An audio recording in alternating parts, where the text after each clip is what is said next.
സുവിശേഷത്തിന്റെ ദൂത് കാലങ്ങൾ മാറുന്നതനുസരിച്ച് മാറുന്നില്ലല്ലോ. മനുഷ്യനെ മാറ്റുന്നതും മാറാതെ നിൽക്കുന്നതുമായ ദൈവ വചനത്തിനായിട്ട് ഞാൻ സ്തോത്രം ചെയ്യുന്നു.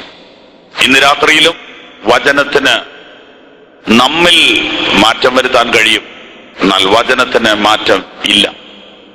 കർത്താവിന്റെ വചനത്തിലൂടെ ഇന്ന് രാത്രിയിൽ ഒരു ദൂതിനു വേണ്ടി നാം പ്രാർത്ഥനയോടുകൂടെ വചനത്തിലേക്ക് പ്രവേശിക്കാൻ ആഗ്രഹിക്കുന്നു. ഇന്ന് ഇവിടെ വായിക്കുവാൻ പരിശുദ്ധാത്മാവ് പ്രേരിപ്പിച്ച വചനം യെശയ്യാ പ്രവചനം 55:8. യെശയ്യാ പ്രവചനം 55:8. എന്റെ വിചാരങ്ങൾ നിങ്ങളുടെ വിചാരങ്ങളല്ല, നിങ്ങളുടെ വഴികൾ എന്റെ വഴികളുമല്ല എന്ന് യഹോവ അരുളി ചെയ്യുന്നു. ആകാശം ഭൂമിക്ക് മീതെ ഉയർന്നിരിക്കുന്നത് പോലെ എന്റെ വഴികൾ നിങ്ങളുടെ വഴികളിലും എന്റെ വിചാരങ്ങൾ നിങ്ങളുടെ വിചാരങ്ങളിലും ഉയർന്നിരിക്കുന്നു. മതി, പ്രാർത്ഥിക്കാം. എല്ലാ കണ്ണുകളും അടച്ച് ദൈവത്തിൽ നിന്നൊരു ദൂതിനു വേണ്ടി, ഒരു സന്ദേശത്തിന് വേണ്ടി ഒരു നിമിഷം പ്രാർത്ഥിച്ചാട്ടെ. ഞങ്ങളുടെ കർത്താവായ ദൈവമേ, അങ്ങയുടെ മുഖത്തേക്ക് ഞങ്ങൾ നോക്കുന്നു. അങ്ങയുടെ പുത്രനെ ഞങ്ങൾക്ക് വേണ്ടി ഈ പാപലോകത്തിലേക്ക് അയച്ച് നിഷ്ഠൂരന്മാരായ പാപികളാൽ ഞങ്ങൾക്ക് വേണ്ടി പാപമാക്കപ്പെട്ട തകർക്കപ്പെട്ട കാൽവറിയിലെ സ്നേഹത്തെ ഇന്ന് രാത്രി ഞങ്ങൾ ഓർക്കുന്നു. ഞങ്ങൾക്ക് കേരളത്തിൽ പരസ്യമായി അങ്ങയെ മഹത്വപ്പെടുത്തുവാനും പ്രസംഗിപ്പാനും അവസരം തന്നല്ലോ. ഒരുപാട് രാജ്യങ്ങളിൽ, ഒരുപാട് സ്ഥലങ്ങളിൽ പീഡനങ്ങളും തടസ്സങ്ങളും ഉള്ളപ്പോൾ ഞങ്ങൾക്ക് തന്നിട്ടുള്ള മഹാസ്വാതന്ത്ര്യത്തിനായിട്ട് ഞങ്ങൾ നിന്നെ സ്തുതിക്കുന്നു. പിതാവേ, ഇന്ന് രാത്രി ഇവിടെ വന്നിട്ടുള്ള മുഴുവൻ ജനത്തെയും അവിടുന്ന് ആശീർവദിക്കണമേ. നിങ്ങളുടെ ദാസന്മാരെ ഓർക്കണമേ. കൂടി വന്ന മുഴുവൻ ജനത്തെയും സഹായിക്കണമേ. ഞങ്ങൾക്ക് ആവശ്യമുള്ള വചനം ഇന്ന് രാത്രി നൽകി തരണമേ. യേശുവിൻ നാമത്തിൽ തന്നെ കരങ്ങൾ ഉയർത്തി ദൈവത്തെ സ്തുതിക്കാമോ? ഒന്നുകൂടെ നാം വായിച്ച വചനം നമുക്ക് വായിക്കാം. എല്ലാവരും, പുറത്തു നിൽക്കുന്നവരും അകത്തുള്ളവരും വചനം ശ്രദ്ധിച്ചാലും. എന്റെ വിചാരങ്ങൾ നിങ്ങളുടെ വിചാരങ്ങളല്ല, നിങ്ങളുടെ വഴികൾ എന്റെ വഴികളുമല്ല എന്ന് യഹോവ അരുളി ചെയ്യുന്നു. ആകാശം ഭൂമിക്ക് മീതെ ഉയർന്നിരിക്കുന്നത് പോലെ എന്റെ വഴികൾ നിങ്ങളുടെ വഴികളിലും എന്റെ വിചാരങ്ങൾ നിങ്ങളുടെ വിചാരങ്ങളിലും ഉയർന്നിരിക്കുന്നു. ഉയർന്ന ഒരു വഴി, താണെ ഒരു വഴി. ദൈവത്തിന്റെ വഴി മനുഷ്യന്റെ വഴി, ദൈവത്തിന്റെ വിചാരം മനുഷ്യന്റെ വിചാരം. ഇവിടെ ഇതാ ദൈവം തമ്പുരാൻ മനുഷ്യനോട് പറയുന്നു, എനിക്ക് വിചാരമുണ്ട് നിങ്ങളെക്കുറിച്ച്. നിങ്ങൾക്ക് വിചാരമുണ്ട്, എന്നെ കുറിച്ചല്ല, നിങ്ങളെക്കുറിച്ച്. വിശദീകരിക്കാം. മനുഷ്യനെ കുറിച്ച് വിചാരപ്പെടുന്നു. ദൈവത്തെക്കുറിച്ചല്ല വിചാരപ്പെടുന്നത്. ദൈവം മനുഷ്യനെ കുറിച്ച് വിചാരപ്പെടുന്നു. ദൈവത്തിന് വിചാരമുണ്ടോ? ദൈവത്തിന് വിചാരമുണ്ട്. എന്താ വിചാരപ്പെടുന്നത്? മനുഷ്യനെ കുറിച്ച് വിചാരപ്പെടുന്നു. ഒരിക്കൽ ദൈവപുത്രൻ മനുഷ്യനായി ഭൂമിയിൽ വന്ന തന്റെ ശിഷ്യന്മാരുമായി ഒരു ബോട്ടിൽ യാത്ര ചെയ്യുമ്പോൾ ഒരു കാറ്റുണ്ടായി. വെള്ളം ബോട്ടിലേക്ക് കയറാൻ തുടങ്ങി. അപ്പോൾ കർത്താവിന്റെ ശിഷ്യൻ കരഞ്ഞുകൊണ്ട് കർത്താവിനോട് ചോദിച്ചു, നിനക്ക് വിചാരമില്ലയോ ഞങ്ങൾ നശിച്ചു പോകുന്നത്? യേശു പറഞ്ഞു, വിചാരമുണ്ട്, പക്ഷെ നിങ്ങളുടെ വിചാരമല്ല. അതിനേക്കാൾ ഉന്നതമാണ് എനിക്ക് നിങ്ങളെ കുറിച്ചുള്ള വിചാരം. ഈ ബോട്ടിൽ ഒരു കാറ്റല്ലാതെ, ഒരു തുള്ളി വെള്ളം പോലും കയറാതെ, അനങ്ങാതെ നിന്നെ അക്കരെ എത്തിക്കാൻ എനിക്കറിയാം. എന്നാൽ ഈ തിരമാലയുടെ നടുവിലും ഒരു പോറലേൽക്കാതെ നിന്നെ എത്തിക്കാൻ എനിക്ക് കഴിയുമെന്ന് നിന്നെ അറിയിക്കാനാണ് ഈ കാറ്റ്. എനിക്ക് വിചാരമില്ലാത്ത കൊണ്ടല്ല, എന്റെ വിചാരത്തിന്റെ വലിപ്പം നിന്നെ അറിയിക്കാനാണ് ഈ കാറ്റ് നിനക്ക് വന്നത്. മനസ്സിലായെങ്കിൽ സ്തോത്രം ചെയ്യാം. ഇന്ന് രാവിലെയും ആരെങ്കിലും പ്രാർത്ഥിച്ചിട്ടുണ്ടോ, കർത്താവേ നിനക്ക് വിചാരമില്ലയോ? എന്റെ കാര്യങ്ങൾ പലതും വൈകുന്നു, എന്റെ കുഞ്ഞുങ്ങളുടെ കാര്യങ്ങൾ പലതും വൈകുന്നു, എന്റെ പദ്ധതികൾ പലതും കുഴയുന്നു, നിനക്ക് വിചാരമില്ലയോ? ദൈവത്തിന്റെ ഉത്തരം, എനിക്ക് വിചാരമുണ്ട്, പക്ഷേ ആകാശം ഭൂമിക്ക് മീതെ ഉയർന്നിരിക്കുന്നത് പോലെ എന്റെ വിചാരങ്ങൾ നിങ്ങളുടെ വിചാരങ്ങളിലും എന്റെ വഴികൾ നിങ്ങളുടെ വഴികളിലും ഉന്നതം. മനുഷ്യന് എത്ര ദൂരത്തിൽ കാണാൻ പറ്റും? മനുഷ്യൻ എത്ര വർഷത്തെ കുറിച്ച് ചിന്തിക്കാൻ പറ്റും? എന്തോ കാണാൻ പറ്റും? 50 കൊല്ലത്തെ കാര്യമല്ലേ ഈ കണക്ക് കൂട്ടുന്നത്? 100 കൊല്ലത്തെ കാര്യമല്ലേ ഈ കണക്ക് കൂട്ടുന്നത്? മനുഷ്യൻ എത്ര ദൂരത്തിൽ കാണാൻ പറ്റും? മനുഷ്യന്റെ കണക്ക് കൂട്ടലുകളെ, വ്യൂ, അവന്റെ കാഴ്ചപ്പാടിനെ 2 or 3 ആയിട്ട് നമുക്ക് തിരിക്കാം. 1, ഗ്രൗണ്ട് ലെവൽ, ഭൂമിയിൽ നിന്നുകൊണ്ട് കാണാവുന്നത്. 2, ഈ ഭൂമിയിലുള്ള ഏറ്റവും വലിയ കെട്ടിടത്തിന്റെ മുകളിൽ നിന്നാ കാണാവുന്നത്, റൂഫ് ലെവൽ. 3, മൗണ്ടൻ ലെവൽ, ഈ ഭൂമിയിലെ ഏറ്റവും വലിയ പർവ്വതത്തിൽ നിന്നാൽ കാണാവുന്നത്. ഇതിൽ കൂടുതൽ മനുഷ്യന് കാണാൻ പറ്റുമോ? ഭൂമിയിൽ നിന്നാൽ കാണുന്നതിന്റെ എത്രയോ ഇരട്ടി, എത്രയോ ദൂരത്തിൽ കെട്ടിടങ്ങളുടെ മുകളിൽ നിന്നാൽ കാണാം. വലിയ പർവ്വതത്തിന്റെ മുകളിൽ നിന്നാൽ അതിനേക്കാൾ എത്രയോ ദൂരത്തിൽ കാണാം. ഇവിടെ ഇതാ ഒരു വചനം പറയുന്നു, ആകാശം ഭൂമിക്ക് മീതെ എത്ര ഉയരത്തിൽ നിൽക്കുന്നോ അത്രയും ഉയരത്തിലാണ് എനിക്ക് നിങ്ങളെ കുറിച്ചുള്ള വിചാരം. ഈ കൺവെൻഷൻ നടക്കുന്നത് ഒരു പള്ളിക്കകത്തല്ല, പള്ളിമുറ്റത്തല്ല, പട്ടണത്തിന്റെ നടുവിലുള്ള പൊതു മൈതാനത്ത് വെച്ചാണ്. പള്ളിയില്ലാത്തത് കൊണ്ടല്ല, പള്ളിപ്പറമ്പില്ലാത്തത് കൊണ്ടല്ല. പട്ടണത്തിലൂടെ പോകുന്നവനും വെയിറ്റിംഗ് ഷെഡിൽ ഇരിക്കുന്നവനും ബസ്സിൽ ഇരിക്കുന്നവനും ടാക്സി സ്റ്റാൻഡിൽ കിടക്കുന്ന ടാക്സിയിൽ ഇരിക്കുന്ന ജോലിക്കാരനും പട്ടണത്തിലെ കച്ചവടക്കാരനും അറിയണം, നിന്നെ കുറിച്ച് വിചാരമുള്ള ഒരു ദൈവമുണ്ട്, നിന്നെ കുറിച്ച് വിചാരമുള്ള ഒരു ദൈവമുണ്ട്, നിന്നെ കുറിച്ച് വിചാരമുള്ള ഒരു ദൈവമുണ്ട്. തിരുവല്ല പട്ടണത്തിൽ ആരെങ്കിലും ഇതറിഞ്ഞിട്ടില്ലെങ്കിൽ ഇന്ന് രാത്രി എഴുതിയിട്ടുകൊള്ളുക, നിന്നെ കുറിച്ച് വിചാരമുള്ളൊരു ദൈവമുണ്ട്. രക്തം ജയം, രക്തത്താൽ ജയം. Praise God. Hallelujah. എനിക്ക് ഇന്ന് രാത്രി വളരെ സന്തോഷമുണ്ട്. കാരണം എന്റെ അപ്പൻ എന്നെ കുറിച്ച് വിചാരിച്ചതിനേക്കാൾ എത്രയോ വലുതാണ് എന്നെ കുറിച്ച് വിചാരിച്ചത്.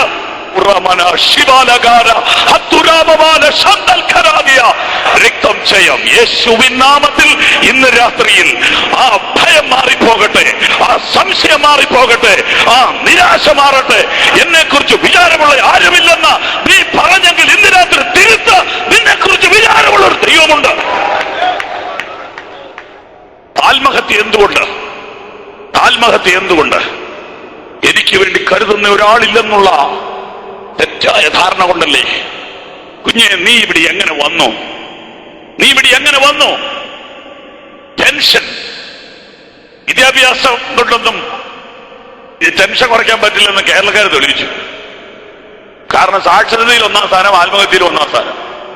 നമ്മളങ്ങനെ പുറകോട്ടൊന്നും പോയിട്ടില്ല ഒന്നിലും. അഥവാ പോയിട്ടുണ്ടെങ്കിൽ ധാർമ്മികതയിൽ മാത്രമേ ഉള്ളൂ. Price the Lord. എന്തതിന്റെ യഥാർത്ഥ കാരണം? എന്തതിന്റെ യഥാർത്ഥ കാരണം? പിടിക്കാൻ ഒരു സ്ഥലമില്ലാത്തതുകൊണ്ട്. ഒരു സാധാരണ ഉദാഹരണം പറയാം, ചിരിക്കാനല്ല. ഈ പ്രൈവറ്റ് ബസ്സെ കയറിയിട്ട് നല്ല തിരക്കുള്ളപ്പോ ഈ മുമ്പിലത്തെ ഡോറെ നിൽക്കുന്ന ഒരു ജോലിക്കാരനുണ്ട്. എന്നാ പുള്ളിയെ വിളിക്കുന്നത്? എന്തെങ്കിലും ആട്ടെ. ആ പുള്ളി കൂടെ പറയും, ചേച്ചി മുകളിൽ പിടിച്ചോളാൻ. ഈ ചേച്ചി മുകളിൽ പിടിക്കുകയല്ല, അവർ ഈ സീറ്റല്ല പിടിക്കുന്നത്. ബ്രേക്ക് ഔട്ടുമ്പം വീഴുകയും ചെയ്യും. പുള്ളി കൂടെ പറയുന്നുണ്ട്, മോളിപ്പിടി. ആരും നിസാരാണെങ്കിലും അതൊരു കാര്യമുള്ള കാര്യമാണ്. മോളിപ്പിടിയുണ്ടെങ്കിൽ വീഴത്തില്ല. Praise the lord. സൈഡിൽ 2 കൈ കൊണ്ട് പിടിക്കുന്നതിനേക്കാൾ നല്ലതാ മോളിൽ 1 കൈ കൊണ്ട് പിടിക്കുന്നത്. മനസ്സിലാകുന്നുണ്ടോ? ഈ കണ്ട ആൾക്കാരെ മുഴുവൻ വട്ടയിട്ട് പിടിക്കുന്നതിനേക്കാൾ നല്ലതാ മുകളിൽ ഒരുത്തനെ പിടിയുണ്ടെങ്കിൽ ഈ സുനാമി വന്നാലും നീ വീഴത്തില്ല. ഒരുപാട് പേരെ കാണുന്നതിനേക്കാൾ നല്ലതാ കാണേണ്ടവനെ കണ്ടാൽ. ഒരുപാട് പേരെ വിളിക്കുന്നതിനേക്കാൾ നല്ലതാ വിളിക്കേണ്ടവനെ വിളിച്ചാൽ. ഒരുപാട് പേരുടെ മുമ്പിൽ മുട്ടുകുത്തുന്നതിനേക്കാൾ നല്ലതാ മുട്ടുകുത്താൻ യോഗ്യനായവന്റെ മുമ്പിൽ മുട്ടുകുത്തുന്നത്. എനിക്ക് വേണ്ടി വിചാരപ്പെടുന്ന ഒരു ദൈവമുണ്ടെന്ന് അറിഞ്ഞിരുന്നെങ്കിൽ അവൾ ആത്മഹത്യ ചെയ്യയില്ലായിരുന്നു. എനിക്ക് വേണ്ടി വിചാരപ്പെടുന്ന ഒരുവനുണ്ടെന്ന് അവൻ അറിഞ്ഞിരുന്നെങ്കിൽ അവൻ ആത്മഹത്യ ചെയ്യയില്ലായിരുന്നു. എനിക്ക് വേണ്ടി വിചാരപ്പെടുന്ന ഒരുവനുണ്ടെന്ന് അറിഞ്ഞിരുന്നെങ്കിൽ അവൻ ചാടി എഴുന്നേൽക്കുമായിരുന്നു. വിചാരപ്പെടുന്ന ഒരു ദൈവം. അതെ, എനിക്ക് ഒന്നാമത് നിങ്ങളോട് പറയാനുള്ളത്, വിചാരപ്പെടുന്ന ഒരു ദൈവം. അതിന്റെ മറുവശം പറയണ്ട. കാരണം വിചാരപ്പെടാത്ത, കാണാത്ത, കേൾക്കാത്ത, അറിയാത്ത ഒക്കെ ദൈവശാസ്ത്രത്തിന്റെ നടുവിലാണ് നമ്മൾ ഇരിക്കുന്നത്. Price the Lord. എന്നാൽ അതിനെക്കുറിച്ച് വിചാരമുള്ളൊരു ദൈവം. Price the Lord. മനുഷ്യൻ ദൈവത്തെ കുറിച്ചൊന്നും വിചാരപ്പെടുന്നൊന്നുമില്ല. ദൈവം മനുഷ്യനെ കുറിച്ച് വിചാരപ്പെടും. നിന്നെ കുറിച്ച് വിചാരപ്പെടുന്ന ഒരു ദൈവത്തെ നീ അറിഞ്ഞാൽ നിനക്ക് ജീവിതത്തിൽ മാറ്റം വരും. മതങ്ങൾ ഒരുപാട് കുഴപ്പങ്ങളുണ്ടാക്കി. കുഴപ്പങ്ങളുണ്ടാക്കിയെന്ന് പറഞ്ഞാൽ ഊഹങ്ങൾ വെച്ച് പലതും അങ്ങ് പഠിപ്പിക്കുകയും പഠിക്കുകയൊക്കെ ചെയ്തിട്ട് യഥാർത്ഥ സത്യത്തിലേക്ക് എത്താൻ പറ്റാതെ ആളുകളെ കുഴച്ചു കളഞ്ഞു. ഒരു മനുഷ്യനെ ഒരു കാര്യം പഠിപ്പിക്കാൻ 1 മണിക്കൂർ വേണമെങ്കിൽ അവൻ പഠിച്ചിരിക്കുന്ന ഒരു സംഗതി അവന്റെ അകത്തുനിന്ന് ഡിലീറ്റ് ചെയ്ത് കളയാൻ 12 മണിക്കൂർ വേണമെന്നാ കണക്ക്. അപ്പൊ സുവിശേഷം സിമ്പിളാ. ഇത് അകത്തോട്ട് കയറാൻ തന്നെ വെച്ചാൽ വേറെ ഏതാണ്ട് അകത്തിരിപ്പുണ്ട്. സുവിശേഷത്തെ തന്നെ ഇതിന് മാത്രം പറയാനുള്ള ഈശോ മിശിഹ എല്ലാവർക്കും വേണ്ടി കുരിശിൽ മരിച്ചു, അത് വിശ്വസിക്കുന്നവന് നിത്യജീവൻ. ഇതിനകത്ത് ഇത്രയും വലിയ കാര്യമുണ്ടോ? ഒന്നുമില്ല. പക്ഷെ ഇതങ്ങോട്ട് കടക്കാൻ തന്നെ വെച്ചാൽ വേറെ ഏതാണ്ടല്ല അകത്തുണ്ട്. അതാര് കൊടുത്താ? മതങ്ങൾ കൊടുത്താ. മതങ്ങൾ കൊടുത്ത തെറ്റിദ്ധാരണ നിമിത്തം ക്രൂശ് വ്യർത്ഥമാകുന്നു. ക്രൂശിന്റെ ആ വിടുതൽ, ആ മോചനം മനുഷ്യന്റെ അകത്ത് വേണ്ടവണ്ണം വ്യാപരിക്കുന്നില്ല. വാസ്തവത്തിൽ കടിച്ചപ്പെട്ടാത്തൊരു പുസ്തകമല്ല ബൈബിള്. മനസ്സിലാകാത്ത ഒരു സന്ദേശം അല്ല സുവിശേഷം. പിന്നെ ഞങ്ങൾ പറഞ്ഞു പിടിച്ചു വരുമ്പോൾ ചിലപ്പോൾ നിങ്ങൾക്ക് പിടികിട്ടാതെ പോകും. ഞങ്ങളുടെ ഈ ആവേശവും ഞങ്ങൾക്ക് ഈ സന്തോഷമെല്ലാം വരുമ്പോൾ ഞങ്ങളങ്ങ് സ്പീഡ് കൂടും. അന്നേരം നിങ്ങൾക്ക് പിടികിട്ടാതെ പോകുന്നുണ്ടെന്നുള്ളതല്ലാതെ സുവിശേഷം സിമ്പിളല്ലേ. ഈശോ മിശിഹ ഉപമ പറഞ്ഞത് തന്നെ 100 ആടുണ്ടെന്നിരിക്കട്ടെ, 100 കമ്പ്യൂട്ടർ ഉണ്ടെന്നിരിക്കട്ടെ എന്നല്ല. കാരണം ഈ സാധാരണക്കാരനെ എപ്പോഴും ബൈബിൾ നോക്കുന്നത്, സാധാരണക്കാരന് മനസ്സിലാകുന്ന ഭാഷയെ ബൈബിളിലുള്ളൂ. നിങ്ങൾക്ക് മനസ്സിലാകുന്നതാ സുവിശേഷം. എന്നാൽ പിന്നെ കുറെ ഞങ്ങളുടെ കുഴപ്പം, ഞങ്ങൾ ഈ പറഞ്ഞു വരുമ്പോൾ അങ്ങ് ധൃതി കൂടി പോകും. ശ്രദ്ധിച്ചു കേട്ടാട്ടെ, മാക്സിമം നിർത്തി പറയാം, നിങ്ങൾക്ക് മനസ്സിലാകുന്നത് പോലെ പറയാം. സുവിശേഷം വളരെ ലളിതമാണ്. എന്നാൽ ഇത് വേദാണ്ട് ഭയങ്കര മലകേറുന്ന പോലെയുള്ളൊരു വിഷയമായിട്ട് ആളുകൾക്ക് തീർന്നിരിക്കുന്നത് വേറെന്തൊക്കെയോ എവിടുന്നൊക്കെയോ അകത്ത് കയറിപ്പോയി. ബൈബിളിലില്ലാത്ത എത്രയോ വാക്യങ്ങളാ ബൈബിളിലുണ്ടെന്ന് പറഞ്ഞ് നമ്മൾ പറഞ്ഞുകൊണ്ട് നടക്കുന്നത്. താൻ പാതി ദൈവം പാതി. അത് ബൈബിളിലില്ല. അവനവന്റെ വിശ്വാസം അവനവനെ പൊറപ്പിക്കും. അത് ബൈബിളിലില്ല. ഇങ്ങനെ എന്തെല്ലാം സാധനങ്ങളാ. ഇത് 1-2 പറഞ്ഞതേ ഉള്ളൂ. ഇങ്ങനെ നമുക്ക് കുറെ ബോധ്യങ്ങളുണ്ട്. ഈ ബോധ്യങ്ങളെ ഡിലീറ്റ് ചെയ്യാനാണ് വലിയ കഷ്ടപ്പാട്. അതങ്ങ് പൊളിക്കാമെങ്കിൽ സത്യം പെട്ടെന്ന് അകത്തോട്ട് കയറും. അതുകൊണ്ടാണ് കർത്താവ് പറഞ്ഞത്, നിങ്ങൾ ചിരിഞ്ഞ ശിശുക്കളെ പോലെ ആകാൻ. നമ്മൾ കൊച്ചുങ്ങളോട് പറയുന്ന മക്കളെ ഞങ്ങളെ കണ്ടുപിടിക്കാം. ഈശോ മിശിഹ പറഞ്ഞു നിങ്ങൾ കൊച്ചുങ്ങളെ പോലെ ആകാൻ. നമ്മൾ കൊച്ചുങ്ങളോട് പറയാ നിങ്ങൾ ഞങ്ങളെ പോലെ ആകാൻ. ഇതാ ഇപ്പൊ നടന്നുകൊണ്ടിരിക്കുന്നത്. Price the Lord. ഏതായാലും നമ്മൾ പറഞ്ഞു നോക്കും, അവരധികം താമസിക്കാതെ നമ്മളെ പോലെ ആവും. അത് മിക്കവാറും വിജയിച്ചിരിക്കുക. നമ്മളെന്ന് അവരെ പോലെ ആവുമോ അത് തമ്പുരാന് സന്തോഷാവും. ഹല്ലേലൂയ. സ്തോത്രം. നമുക്ക് മുന്നോട്ട് പോകാം. ദൈവത്തിന് നമ്മളെ കുറിച്ച് വിചാരമുണ്ട്. പക്ഷേ അതിന്റെ ആ പദ്ധതിയുടെ വലിപ്പം, അതിന്റെ ആഴം നമുക്ക് തിരിച്ചറിയാൻ കഴിയാതെ വണ്ണം എന്തൊക്കെയോ തടസ്സങ്ങൾ നമ്മിൽ വന്നു കയറി. പ്രധാനമായും മതങ്ങൾ കെട്ടിയ കെട്ടുകളാണ്. മതങ്ങൾ കൊണ്ടുവന്ന വ്യാജമായ പഠിപ്പിക്കലുകളും തെറ്റായ ധാരണകളും ഒക്കെയാണ്. ക്രിസ്തു മതം തന്നെ എത്രയോ ബൈബിളിൽ നിന്ന് അകന്നുപോയി. നമുക്കെല്ലാവർക്കും അറിയാവുന്ന കാര്യമാണ്. ഞങ്ങളുടെ പിറവത്തൊരു കല്യാണം, ആ പെൺകുട്ടി മാത്രം ഈ സുവിശേഷം പൂർണ്ണമായി വിശ്വസിച്ചനുസരിച്ചതാ. അപ്പോ അതിന്റെ കല്യാണത്തിനൊക്കെ പോയിച്ച് ഞങ്ങൾ തിരിച്ച് ഞങ്ങളെ വീട്ടിൽ കൊണ്ടുവിടാനായിട്ട് അവരുടെ ഒരു വണ്ടിയെ വരിക. വണ്ടി നിറയെ കുറെ ആളുണ്ട്. ഞാനും വേറെ 1-2 പേരും വണ്ടിയിൽ ഇരിക്കുമ്പോ പ്രായമുള്ള അമ്മച്ചിമാര് ഞങ്ങളുണ്ടെന്നുള്ളത് അറിയാതെ വണ്ടി ഇരുന്നോണ്ട് പറയാ, എടി തങ്കമ്മേ, ഇന്നത്തെ കല്യാണം കേട്ടോ, ഇവര് പറയുന്ന മുഴുവൻ ശരിയാ. ശരിക്ക് പറഞ്ഞ ഇവര് പറയുന്നത് ശരി. നമ്മുടെ കല്യാണം എന്തുവാ, വല്ലോ തിരിയുവോ, ഇരുന്നോണ്ട് കേൾക്കാൻ പറ്റുമോ, എല്ലാം നിന്നോണ്ട് കുറെ നേരം ഏതാണ്ടൊക്കെ പറയും, നമുക്ക് വല്ലതും മനസ്സിലാവും. ഇത് അവര് പറഞ്ഞതാ. അപ്പൊ എനിക്ക് മനസ്സിലായി പബ്ലിക്കിലെ ഒരു സംഭാഷണമായത്. ഇവര് പറയുന്നതാ ശരി, എന്നാൽ നമുക്കിപ്പോ അത് അങ്ങനെയൊക്കെ സമ്മതിക്കാൻ പറ്റുമോന്ന് അവിടെ അടുത്ത മറ്റേ അമ്മച്ചി ചോദിക്കുക. അത് തന്നെ ഇത് നാട്ടിലെ സംഭാഷണം ചോർത്തിയെടുത്തതാണ്. സ്തോത്രം. ഇവര് പറയുന്നതാ ശരി. അപ്പൊ ആളുകൾക്ക് കാര്യം മനസ്സിലായി തുടങ്ങി. ഇനിയിപ്പോ എന്നാ ചെയ്യണ്ട? ഇനി അടുത്തൊരു സ്റ്റെപ്പ് അങ്ങ് വെച്ചാൽ മതി. രാഷ്ട്രദീപിക കേരള ശബ്ദത്തിന്റെ റിപ്പോർട്ട് 1,85,000 പേര് വിശ്വാസ സ്നാനം സ്വീകരിച്ചെന്ന് ഈ വർഷം എറണാകുളം ജില്ലയില്. ദേവാലയങ്ങൾ പൂട്ടിപ്പോകാതിരിക്കണമെങ്കിൽ ശ്രദ്ധിക്കണമെന്ന്. ഇല്ല, പൂട്ടത്തില്ല. വിഗ്രഹങ്ങൾ എടുത്തു മാറ്റുക, ആരാധന നമുക്ക് അവിടെ തുടങ്ങാം. കാരണം ഹോള് പണിയൊക്കെ ഈ കാലത്ത് വലിയ പാടാ. ഇതിനെല്ലാം സ്ഥലവും സൗകര്യങ്ങളും കിട്ടാനില്ല. ഉപദേശം നേരെ പഠിപ്പിക്കുക. നമുക്ക് ഒരുമിച്ച് നിൽക്കാവുന്ന എന്താ പ്രശ്നം? ദൈവവചനത്തിന്റെ സത്യങ്ങളിലേക്ക് എല്ലാവരും ഒരുമിച്ച് മടങ്ങി വരട്ടെ. ആരാധനയ്ക്കായി ഒരുമിച്ച് നിൽക്കാം. ഭാരതത്തിൽ ദൈവം എന്തോ ചിലത് ചെയ്യാൻ പോകുന്നു. ഭാരതത്തിൽ എന്തോ ദൈവം ചെയ്യാൻ പോകുന്നു. ഇതെല്ലാവരും പറഞ്ഞുകൊണ്ടിരിക്കുന്നു. ഒരുപാട് പേര് പ്രാർത്ഥിച്ചുകൊണ്ടിരിക്കുന്നു. ദൈവം എന്തോ ചെയ്യാൻ പോകുന്നു. കാര്യങ്ങൾ മനുഷ്യനെ മനസ്സിലാകാതെ വണ്ണം പിശാച് മനുഷ്യന്റെ കണ്ണ് കുരുടാക്കി. മതങ്ങൾ മനുഷ്യനെ വ്യാജമായ ചില കാര്യങ്ങൾ പഠിപ്പിച്ചിട്ട് സത്യത്തിൽ നിന്ന് അവന്റെ മനസ്സിനെ മാറ്റിക്കളഞ്ഞു. ദൈവത്തിന് മനുഷ്യനെ കുറിച്ചുള്ള വിചാരം എന്താണ്? എന്താ ദൈവത്തിന് മനുഷ്യനെ കുറിച്ചുള്ള വിചാരം? സാധാരണഗതിയിൽ നമ്മളൊക്കെ നമ്മളെ ബാധിക്കുന്ന വ്യക്തിപരമായ പ്രശ്നത്തിന് മുമ്പിലാണ് ഈ വാക്യം എടുക്കുന്നത്. വ്യക്തിപരമായിട്ട് ഈ വാക്യം എടുക്കാം. ഈ ഡിസംബർ 31-ാം തീയതി രാത്രി പ്രാർത്ഥിച്ചു കഴിഞ്ഞിട്ട് യോഗം തീരുമ്പോൾ ഒരു വാക്യം കിട്ടാറില്ലേ? മിക്കവാറും പേർക്കൊക്കെ കിട്ടുന്നുണ്ടെന്ന് തോന്നുന്നു. അതിനകത്ത് കിട്ടുന്നതിൽ നമ്പർ 1 വാക്യം ചെയ്ത് മിക്കവാറും കിട്ടും. അതെങ്ങനെയാ കിട്ടുന്നത്? ഇങ്ങനെ ഈ നല്ല വാക്യം നോക്കി സെലക്ട് ചെയ്ത് എഴുതുന്ന. അതിന് കുഴപ്പമുണ്ടോ? ഒരു കുഴപ്പമില്ല. എന്നാ പിന്നെ ഒരു ചെറിയ പ്രശ്നമുണ്ട്. ഒരു ദോഷവും നിനക്ക് ഭവിക്കില്ല എന്നൊരു വാക്യം കിട്ടി. അതുകൊണ്ട് ആ പുള്ളി നടക്കുക. ഇതാരാണ് ഈ നീ എന്നുള്ളത് അതിന്റെ 1-ാം വാക്യത്തിൽ. അത്യുന്നതന്റെ മറവിൽ വസിക്കുകയും സർവശക്തന്റെ നെഴുകയും കീഴിൽ പാർക്കുകയും ചെയ്യുന്നവന്റെ കാര്യം പറഞ്ഞിരിക്കുന്നു. അവിടെ പോയില്ല, ഇടയ്ക്കുന്ന എടുത്താ. ഇതും കൊണ്ട് ഈ പുള്ളി നടക്കുക. ഇതാര് തുടങ്ങിയതാ? ഇത് തുടങ്ങിയതാരാന്നൊക്കെ പറയാം. ഈ ഫാസ്റ്റ് ഫുഡ് യുഗത്തിലെ ഒരു ടെക്നിക്ക്. എല്ലാം സ്പീഡിലല്ലേ, എല്ലാം ഈ വേദപുസ്തകം ധ്യാനിച്ച് അതിൽ നിന്നൊരു ദൈവശബ്ദമൊക്കെ കേൾക്കാന്ന് പറഞ്ഞാൽ നടക്കുന്ന കാര്യമല്ല. ഇത് ഒരെണ്ണം ഇങ്ങനെ എടുക്കുക, സ്ഥലപ്പെടുക. മൊത്തം തിരക്ക് പിടിച്ചൊരു പരിപാടിയാ. അപ്പൊ പുസ്തകം വായിക്കുകയും വേണ്ടല്ലോ. ഇതിങ്ങനെ സോപ്പൊട്ടി പോലെ ഒരു പെട്ടിക്കകത്ത് ഇപ്പൊ ഇതൊക്കെ മേടിക്കാൻ കിട്ടും, ഇവിടെയൊക്കെ കിട്ടും.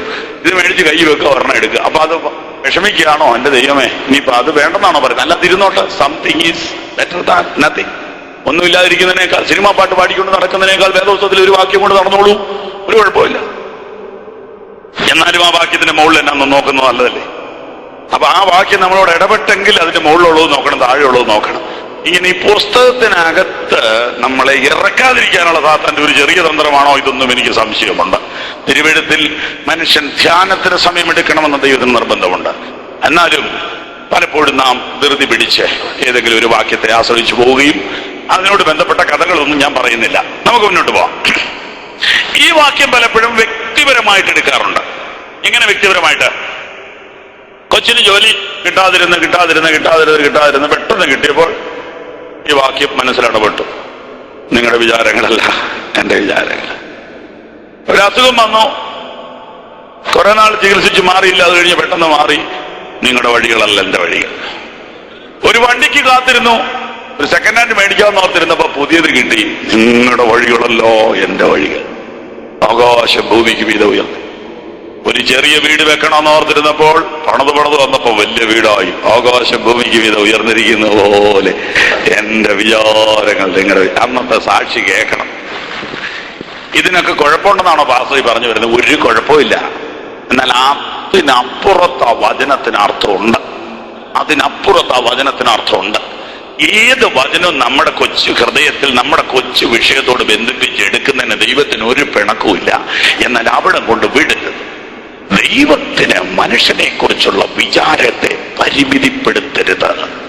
ഒരു പഴയ കാറാണോ ദൈവത്തിന് നിന്നെ കുറിച്ചുള്ള വിചാരം?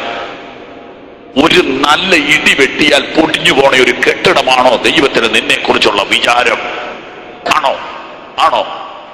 നാളെ പിരിഞ്ഞു പോക്കോ, ഇന്ന് ജോലി തീർന്നെന്ന് പറഞ്ഞു വിടുന്ന കമ്പനിയിൽ ഒരു ജോലി കിട്ടുന്നതാണോ ദൈവത്തിന് നിന്നെ കുറിച്ചുള്ള വിചാരം? എന്നാൽ അത് വേണം. മുന്നമേ അവന്റെ രാജ്യവും നീതിയും അന്വേഷിപ്പി, അതോടുകൂടെ ഇതൊക്കെയും, ജോലി, വീട്, കാറ്, ഭാര്യ, മക്കൾ ഒക്കെ തമ്പുരാൻ തരും. എന്നാൽ ദൈവത്തിന്റെ വിചാരം നിനക്കൊരു വീട് കിട്ടുന്നതോടുകൂടെ തീർന്നില്ല, നിനക്കൊരു കാറ് കിട്ടുന്നതോടുകൂടെ തീർന്നില്ല, നിന്റെ മകനൊരു നല്ല കല്യാണം നടക്കുന്നതോടുകൂടെ തീർന്നില്ല. അതെന്തോ പിന്നെ? അതാണ് നമ്മുടെ ഇന്നത്തെ ചിന്താ വിഷയം. ശ്രദ്ധിക്കുക, ദൈവത്തിന് നിന്നെ കുറിച്ചുള്ള വിചാരം നിത്യതയാണ്. നിത്യതയാണ്. ബൈബിൾ മുഴുവൻ ഇന്ന് രാത്രി ഞാൻ പറയാം. ഉൽപ്പത്തി മുതൽ വെളിപ്പാട് വരെ പറയാം. ഒടുവിലത്തെ പുസ്തകം, ഇനിയും മരണമുണ്ടാകുകയില്ല, ദുഃഖവും ഉടവിളിയും കഷ്ടതയും ഉണ്ടാകുകയില്ല, ശാപവിനെ ഉണ്ടാകുകയില്ല. ദൈവം താൻ അവരുടെ ദൈവമായി അവരുടെ കണ്ണിൽ നിന്ന് കണ്ണുനീരെല്ലാം തുടച്ചു കളയും. അവന്റെ ദാസന്മാർ അവന്റെ മുഖം കാണും. എന്റെ പൊന്ന്, അതാണോ നിത്യത? ദൈവമേ, നിന്റെ വിചാരങ്ങൾ എത്ര വലിയവ! ഇന്ന് രാത്രിയിൽ കരിസ്മ ക്രൂസൈഡിൽ സംബന്ധിക്കുന്നവരെല്ലാവരും യോഗം കഴിഞ്ഞ് വീട്ടിലേക്ക് പോകുമ്പോൾ പറഞ്ഞുകൊണ്ട് പോകണം, ദൈവമേ, നിന്റെ വിചാരങ്ങൾ എത്ര വലിയവ, നിന്റെ വിചാരങ്ങൾ എത്ര വലിയവ. ഓ ജീസസ്, ഓ ജീസസ്, ഹല്ലേലൂയ, ഓ ഹല്ലേലൂയ. നമുക്ക് എന്തെങ്കിലും ഒരു ചെറിയ കാര്യം നഷ്ടപ്പെടുമ്പോ നമ്മൾ കരയും. എന്നാൽ ആ നഷ്ടത്തിനകത്തൂടെ വലുതൊരെണ്ണം തരുമ്പോൾ നമ്മൾ ദൈവത്തെ സ്തുതിക്കും. എത്ര എത്ര എത്ര എത്ര ഉദാഹരണങ്ങൾ പറയാനുണ്ട്. എല്ലാം ഒന്നും ഇപ്പൊ പറയാൻ സാധിക്കുന്നില്ല. Price the Lord. ഉൽപ്പത്തി പുസ്തകത്തിൽ തന്നെ ജീവന്റെ വൃക്ഷത്തിലേക്കുള്ള വഴി ദൈവം അങ്ങ് അടച്ചു. പാപം ചെയ്ത മനുഷ്യൻ ജീവവൃക്ഷത്തിലേക്ക് കൈ നീട്ടാതിരിക്കാൻ ദൈവം അത് തടഞ്ഞു. അപ്പൊ ദൈവം അത് തടഞ്ഞല്ലോ, അല്ലേ? ഒരു നന്മ ദൈവം അങ്ങ് തടഞ്ഞല്ലോ. ദൈവത്തിന് മനുഷ്യനെ കുറിച്ചുള്ള വിചാരമാണ് അവിടെയും കാണുന്നത്. ഏത് തടസ്സം കണ്ടാലും ദൈവത്തിന്റെ വിചാരമാണ് ഞാൻ അതിനകത്ത് കാണുന്നത്. ഏതെങ്കിലും ഒരു മുടക്കം വന്നാൽ, ഏതെങ്കിലും ഒരു ബ്ലോക്ക് വന്നാൽ, ഏതെങ്കിലും ഒരു തടസ്സം വന്നാൽ, ഏതെങ്കിലും ഒരു നിലവിളിയുടെ അനുഭവം ജീവിതത്തിൽ വന്നാൽ, അപ്പോൾ നീ ഓർക്കണം, എന്റെ ദൈവമേ, നിന്റെ വിചാരങ്ങൾ എത്ര വലിയവാ, നിന്റെ വിചാരങ്ങൾ എത്ര വലിയവാ. ഈ വചനം മനസ്സിലാകണേ. പരിശുദ്ധാത്മാവ് നിങ്ങൾക്കത് പറഞ്ഞു തരണം. പ്രസംഗത്തിന്റെ സാഹിത്യ ഭംഗിക്കകത്ത് മെസ്സേജ് നഷ്ടപ്പെട്ടു പോകരുത്. പ്രാർത്ഥനയോടുകൂടെ ചെവി തുറന്ന് കേൾക്കുക. ജീവിതത്തിൽ ഏതെങ്കിലും ഒരു കാര്യത്തെ ദൈവം തടയുമ്പോൾ ഓർത്തുകൊള്ളുക, ദൈവത്തിന് നിന്നെ കുറിച്ചുള്ള വിചാരം ചെറുതല്ല, വലുതാണ്. ദൈവത്തിന് നിന്നെ കുറിച്ചുള്ള വിചാരം ചെറുതല്ല, വലുതാണ്. ദൈവത്തിന് നിന്നെ കുറിച്ചുള്ള വിചാരം താൽക്കാലികമല്ല, നിത്യമാണ്. ജീവവൃക്ഷം തടഞ്ഞു. എന്റെ ദൈവമേ, ഇതെന്നാ തരാതെ? ദൈവ ത്രിത്വത്തിന്റെ പ്രഖ്യാപനം കേൾക്കുക. അവർ പാപം ചെയ്തിരിക്കുന്നു, ഇനിയും ജീവവൃക്ഷത്തിൽ നിന്ന് അവർ കൈനീട്ടാൻ പാടില്ല. എന്താ കാര്യം? അവനെ വീണ്ടെടുക്കണമെന്ന് ദൈവത്തിന് പ്ലാനുണ്ട്. പാപിയായി അവൻ തുടരരുത്. അതുകൊണ്ട് ദൈവം അത് തടഞ്ഞു. എന്നേക്കുമായി തടഞ്ഞില്ല. വെളിപ്പാട് പുസ്തകത്തിൽ ആ ജീവവൃക്ഷം തിരികെ വന്നിട്ടുണ്ട്. ദൈവത്തിന്റെ വിചാരം എന്തുവാ? ഇതിനിടെ പറയാം, ഭൗതിക കാര്യത്തിനകത്തോടെയൊക്കെ ദൈവം ഇത് പഠിപ്പിച്ചു തരും. ഒരു ജോലി ദൈവം അങ്ങ് കളയുക, അല്ലെ? ഒരു ബിസിനസ് ചിലപ്പോ നഷ്ടപ്പെടുക, ഒരു നന്മ ചിലപ്പോ അങ്ങ് തള്ളിക്കളയുക, കൈ കിട്ടാറായപ്പോ ഇല്ലാതെ പോവുക. അന്നേരം ഓർത്തോണം, ദൈവത്തിന് നിന്നെ കുറിച്ച് വലിയ വിചാരമുണ്ട്. ദൈവത്തിന് നിന്നെ കുറിച്ച് ഇതിനേക്കാൾ വലിയ വിചാരമുണ്ട്. ഞാനൊരു ദൂത് പറയാം, ഈ വർഷത്തിൽ നിനക്ക് കയ്യിൽ നിന്ന് നഷ്ടപ്പെട്ടു പോയതിനേക്കാൾ വലുത് നിനക്ക് തരുവാൻ ദൈവത്തിന് പ്ലാൻ ഉള്ളത് കൊണ്ടാണ് ആ ചെറുത് നിന്റെ കയ്യിൽ നിന്ന് പോകുവാൻ ദൈവം അനുവദിച്ചത്. ഇന്ന് രാത്രി മനസ്സ് തുറന്ന് കൈ ഉയർത്തിക്കൊണ്ട് പറ, ദൈവമേ, നിന്റെ വിചാരം എത്ര വലുത്, ദൈവമേ, നിന്റെ വിചാരം എത്ര വലുത്. രക്തത്താൽ ചെയ്യാം. ദൈവത്തിന്റെ വിചാരം എന്താണ്? ദൈവത്തിന്റെ വഴി എന്താണ്? ദൂതന്മാർ ദൈവത്തിനുണ്ട്. ദൂതന്മാരെ ദൈവം സ്നേഹിക്കുന്നു എന്ന് ബൈബിളിൽ കാണുന്നില്ല. ദൂതന്മാർ ദൈവത്തെ ആരാധിക്കുന്നു എന്നും കാണുന്നില്ല. നമ്മൾ പിന്നെ പാടും, അങ്ങനെയൊക്കെ പാടും, സാരമില്ല. അക്ഷരത്തെ പിടിച്ചൊന്നും പ്രശ്നം ഉണ്ടാക്കണ്ട. എങ്കിൽ പോലും ആഴത്തിൽ പഠിക്കുന്ന ദൂതന്മാർ ദൈവത്തെ സ്തുതിച്ചു എന്നുണ്ട്. അത് ഒരുത്തനോടൊരുത്തനാ, ദൈവത്തെ അല്ല. ദൈവമേ, നീ പരിശുദ്ധനാകുന്നു നമുക്ക് പറയാം. പക്ഷെ ദൂതന്മാര് പറയുന്നു ഒരുത്തനോടൊരുത്തനോ, എടോ ദൈവം എത്ര വലിയ ആളാന്ന് അവര് തമ്മിലാ പറയുന്നു. എന്നാന്നറിയോ? അത്രയ്ക്കുള്ള ബന്ധമേ ഉള്ളൂ. പോലീസ് സ്റ്റേഷനിൽ സർക്കിൾ ഇൻസ്പെക്ടർ കയറി വരുമ്പോൾ ഡ്യൂട്ടിയിരിക്കുന്ന പോലീസുകാരൻ സലൂട്ട് അടിക്കുന്ന സ്നേഹം കൊണ്ടല്ല, ഉദ്യോഗം കൊണ്ടാ. ഡ്യൂട്ടിയിലില്ലെങ്കിൽ അടിക്കത്തുമില്ല. എന്നാൽ ഞാൻ ദൈവത്തെ സ്തുതിക്കുന്നത് യോഗത്തിന് വന്ന് നിങ്ങൾ ഈ കീബോർഡ് ഇടുമ്പോഴല്ല. ദൈവം നമുക്ക് ഇത്ര നല്ല കലാകാരന്മാരെ തന്നല്ലോ, എന്നാ താളമായത്. എന്റെ പൊന്നെ കണ്ണുകളിപ്പോ ഞാൻ ഇവിടെ ഇരുന്നത്, ഞാൻ സന്തോഷം കൊണ്ട് പറഞ്ഞതാണ്. നമ്മൾ ഇരുന്നിടത്തുനിന്ന് എഴുന്നേറ്റ് ചാടിപ്പോവും, അത് വേറെ വിഷയം. ഹല്ലേലൂയ. പണ്ട് നമുക്ക് ഇതുമല്ലോ ഉണ്ടോ, കൈ കൊട്ടാൻ തന്നെ അറിയാൻ മേലായിരുന്നു. എന്നാൽ ഇപ്പൊ സംഗതി മാറി, ഇപ്പൊ സംഗതി വളരെ മനോഹരമായിരിക്കുന്നു. എന്നാൽ ഇത് ഇല്ലാത്തപ്പോഴോ ജയിലിനകത്ത് കയ്യും കാലും ഒക്കെ കെട്ടി, പിന്നെ എന്നാ കൊട്ടുന്നേ? പക്ഷെ അന്നേരമാ ശരിക്കും പാടിയത്, അന്നേരമാ ശരിക്കും പാടിയത്. Hallelujah, hallelujah. ഓ, ദൈവത്തിന്റെ പരിപാടി എത്ര വലുത്. അതായത് ഞാൻ ദൈവത്തെ സ്തുതിക്കുന്നത് നിയമം കൊണ്ടല്ല, സ്നേഹം കൊണ്ടാ. രാവിലെയും ഉച്ചയ്ക്കും വൈകുന്നേരത്തും 3 ഹല്ലേലൂയ പറയണമെന്ന് നിയമമുള്ളതുകൊണ്ടല്ല, പറയാതിരിക്കാൻ മേലാത്തോട്ട് പറയുക. നടക്കുന്ന വഴി മുഴുവൻ കണ്ണ് നിറഞ്ഞു പോവുക. ദൈവത്തിന്റെ വിചാരങ്ങൾ എത്ര വലുത്, മറ്റുള്ളവർ കാണുന്നുണ്ടോ ഓർത്ത് മുഖം പൊത്തിക്കൊണ്ട് ദൈവത്തെ സ്തുതിക്കുക. ദൈവമേ, നിന്റെ വിചാരങ്ങൾ എത്ര വലുത്. ഞാൻ പണ്ട് ശുശ്രൂഷിച്ചുകൊണ്ടിരുന്ന സഭയില് സഭായോഗത്തിൽ ഇങ്ങനെ പ്രസംഗിച്ചുകൊണ്ടിരിക്കുമ്പോ മാത്തുക്കുട്ടി എന്ന പേരുള്ള ഒരു സഹോദരൻ ഇരുന്ന് കരയുക. എന്റെ കൊച്ച്, ചെറിയ കൊച്ച് പതുക്കെ ചെന്ന് പുള്ളിയുടെ മടി കയറിയിട്ട് ചോദിക്കുക, അച്ചാച്ച എല്ലാം പറ്റിയേ? എല്ലാ പ്രശ്നമാണെങ്കിലും നമുക്ക് പരിഹരിക്കാൻ ഞാൻ പപ്പയോട് പറയാം. ഹല്ലേലൂയ. പിള്ളേർക്ക് മനസ്സിലാകില്ല ഇത് എന്തിനാ കരയുന്നെന്ന്. ഒന്നും ഇല്ലാഞ്ഞിട്ടല്ല, എല്ലാം ഉള്ളത് കൊണ്ടാ. ഒന്നും പോയിട്ടല്ല, എല്ലാം കിട്ടിയത് കൊണ്ടാ. ഒരു യോഗ്യതയും ഇല്ലാത്തടത്ത് തികച്ചും അയോഗ്യതയുടെ നടുവിൽ ദൈവത്തിന്റെ കരുതൽ ഓർത്താൽ, ദൈവത്തിന്റെ പദ്ധതികൾ അറിഞ്ഞാൽ എങ്ങനെ ദൈവത്തെ സ്തുതിക്കാതിരിക്കും? ബസ്സിലും ട്രെയിനിലും കിടക്കയിലും വീട്ടിലും ഡൈനിങ് റൂമിലും ഭക്ഷണം കഴിക്കുന്നിടത്തും കണ്ണ് നിറഞ്ഞൊഴുകി ദൈവത്തെ സ്തുതിക്കുന്നവരാണ് യഥാർത്ഥ ഭക്തൻ. ദൈവമേ, അതിന്റെ വിചാരങ്ങൾ എത്ര വലിയവാ. ദൈവത്തിന്റെ വിചാരങ്ങളെ കുറിച്ച് എനിക്ക് നിങ്ങളോട് വളരെ പറയാനുണ്ട്. ഭൗതികത്തിനകത്തോടെ ദൈവം നമ്മളെ പഠിപ്പിക്കുക. ഓരോരുത്തരും ഓർത്തു നോക്കൂ, ഞാൻ എന്തൊരു ഉദാഹരണം പറയണം. ചെറിയ ചെറിയ കാര്യങ്ങളിൽ ദൈവം വലുത് വിചാരിച്ചു എന്ന് നമുക്കറിയാം. എന്നാൽ കുറെ കൂടി ആഴത്തിലേക്ക് ഇന്ന് രാത്രി നമുക്ക് ഒരുമിച്ച് പോകാൻ ശ്രമിക്കാം. ഉൽപ്പത്തി പുസ്തകത്തിൽ ദൈവത്തിന്റെ പ്ലാനിൽ, പദ്ധതിയിൽ സൃഷ്ടിക്കപ്പെട്ട മനുഷ്യൻ പാപത്താൽ പദ്ധതികൾ തകർക്കപ്പെടുന്നു. ഉൽപ്പത്തി പുസ്തകം ആദ്യത്തെ 5-6 അധ്യായങ്ങളിൽ കാണുന്ന മനുഷ്യർക്ക് 1000 കൊല്ലം വരെ വയസ്സാ. 500ാം വിവാഹ വാർഷികമൊക്കെ അവർ നടത്തിയിരുന്നു. നമ്മൾ 50 നടത്തിയാൽ അവാർഡാ.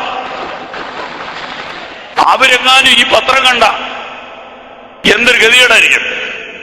ചിന്തിക്കേണ്ടത് ദൈവത്തിന്റെ വിചാരങ്ങൾ എത്രയാ. 1000 കൊല്ലം വരെ ജീവിച്ചു പാപം ചെയ്ത മനുഷ്യൻ. അപ്പം ദൈവമേ, നിന്റെ വിചാരങ്ങൾ എത്രയാ? നിന്റെ വിചാരമോ ദൈവത്തിന്റെ സാദൃശ്യത്തിലാ നിന്നെ സൃഷ്ടിച്ചത്. ദൈവത്തിന്റെ ആത്മാവിനെയാണ് നിന്റെ ഉള്ളിൽ തന്നത്. മരിക്കാനല്ല. ശവപ്പെട്ടി ദൈവത്തിന്റെ പ്ലാനിൽ ഇല്ല. സെമിത്തേരി ദൈവത്തിന്റെ പദ്ധതിയിൽ ഇല്ല. നിത്യതയാണ് ദൈവത്തിന്റെ പദ്ധതി. അതുകൊണ്ടാണ് യേശു ലോകത്തിൽ വന്നിട്ട് ശവടക്ക് പോലും ക്യാൻസൽ ചെയ്യിപ്പിച്ചത്. നമ്മുടെ ഇന്നത്തെ ഭാഷ പറഞ്ഞാൽ 8 മണിക്ക് വീട്ടിൽ നിന്ന് ഡെഡ് ബോഡി എടുക്കും, 10 മണിക്ക് സെമിത്തേരിയിൽ ശുശ്രൂഷ ആരംഭിക്കുമെന്ന് പറഞ്ഞു എന്നിരിക്കട്ടെ. 8:30 മണിക്ക് വഴിക്ക് വെച്ച് യേശു ആളെ ഉയർപ്പിച്ചു. സെമിത്തേരിയിൽ നിൽക്കുന്നവരുടെ ഗതി ഒന്ന് ഓർത്ത് നോക്കി.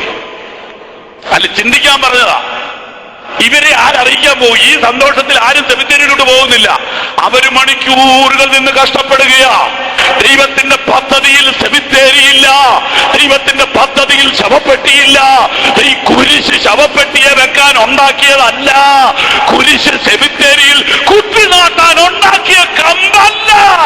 കുരിശ് നിന്റെ ന്യായവിധി മാറ്റുവാൻ ദൈവം ഒരുക്കിയ മാർഗമാണ്. ദേശമേ, ദേശമേ, കേട്ടുകൊള്ളുക. ശവക്കോട്ടയിൽ കുത്തി നാട്ടുവാൻ ഉണ്ടാക്കിയതല്ല കുരിശ്. ശവപ്പെട്ടിയിൽ വരച്ചു വെക്കാൻ ഉണ്ടാക്കിയതല്ല കുരിശ്. നിന്റെ ശാപം, നിന്റെ രോഗം, നിന്റെ ന്യായവിധി ഏറ്റെടുക്കുവാൻ ദൈവം ഒരുക്കിയ മാർഗമാണ് കുരിശ്. കരങ്ങൾ ഉയർത്തി ദൈവം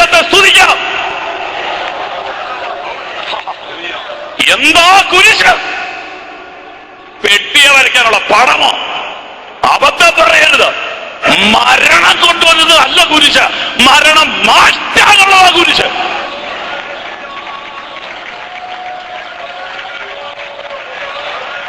ദൈവത്തിന്റെ വിചാരം എന്താണ്? നിന്റെ ശവപ്പെട്ടി കൊണ്ട് നിന്റെ കുറിയരായുസം പറഞ്ഞ് വിടാനല്ല. ഹല്ലേലൂയ. യേശു ഭൂമി തൊട്ട് ഒന്നെങ്കിൽ യേശു ചുമ്മാ നോണ പറഞ്ഞു. എന്നിൽ വിശ്വസിക്കുന്നവൻ മരിച്ചാലും ജീവിക്കും, ജീവിച്ചിരുന്ന് എന്നിൽ വിശ്വസിക്കുന്നവൻ ആരും ഒരു നാളും മരിക്കയില്ല, ഒരു നാളും മരിക്കയില്ല, ഒരു നാളും മരിക്കയില്ല. പ്രിയപ്പെട്ടവരെ, വചനം അതിന്റെ ഉള്ള പൊരുൾ മുഴുവൻ പിടികിട്ടാതെ പിശാച് പ്രവർത്തിക്കാതിരിക്കാൻ നിങ്ങൾ പ്രാർത്ഥിച്ചിന്ന് രാത്രി ജയമെടുത്തുകൊള്ളുക. ഇത് വചനത്തിന്റെ ആധികാരിക ദൂതാണ്, ഇത് നിത്യതയുടെ ദൂതാണ്, ഇത് സുവിശേഷത്തിന്റെ ദൂതാണ്, ഇത് ബൈബിളിലെ ഏക മെസ്സേജാണ്.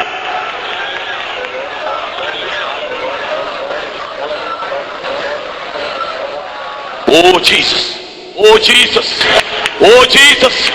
Hallelujah, hallelujah, hallelujah, hallelujah. വാഴ്ചകളെയും അധികാരങ്ങളെയും ആയുധവർഗം വെപ്പിച്ച് ക്രൂശിൽ അവരുടെ മേൽ ജയോത്സവം കൊണ്ടാടി അവരെ പരസ്യ കാഴ്ചയാക്കി. കുരിശ് ഒരു യുദ്ധത്തിന്റെ സ്ഥലമാണ്, കുരിശ് ഒരു ജയത്തിന്റെ സ്ഥലമാണ്, കുരിശ് ഒരു വിജയത്തിന്റെ സ്ഥലമാണ്. ഇതാണ് ഞങ്ങളുടെ പ്രസംഗം. അപ്പോൾ എന്താ ദൈവത്തിന്റെ മനുഷ്യനെ കുറിച്ചുള്ള വിചാരം? നിത്യതയ്ക്ക് വേണ്ടി സൃഷ്ടിക്കപ്പെട്ട മനുഷ്യൻ പാപം ചെയ്തു. എന്താ പാപം? ഒരുപാട് സമയം പറയാം, ചുരുക്കിയും പറയാം. ദൈവം മനുഷ്യന് കൊടുത്ത സ്വാതന്ത്ര്യത്തെ ദുരുപയോഗം ചെയ്തു. അപ്പൊ ഇവിടെ യുക്തിവാദികൾക്കൊക്കെ ഒരുപാട് സംശയമുണ്ട്.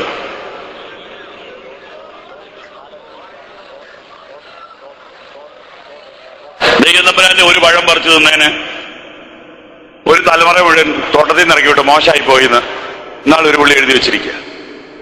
പിന്നെ അതിന്റെ താഴെ എഴുതിയിരിക്കുക, ഞങ്ങളുടെ ഒരു വാഴ മുഴുവൻ വെട്ടിക്കൊണ്ട് പോയാലും ഞങ്ങൾ അങ്ങനെ ചെയ്യത്തില്ലെന്ന്. അവർക്ക് വേണ്ടി പ്രാർത്ഥിക്കല്ല എന്നാ ചെയ്യുന്നത്? ഒന്നും മനസ്സിലാകാത്തോണ്ട ഒരു അക്ഷരം പിടികിട്ടിട്ടില്ല ഈ പുസ്തകം എന്നാ. കൂടപ്പുറപ്പെ വാഴയും പഴമൊന്നും അല്ല ഇവിടുത്തെ വിഷയം, സ്നേഹമാ വിഷയം.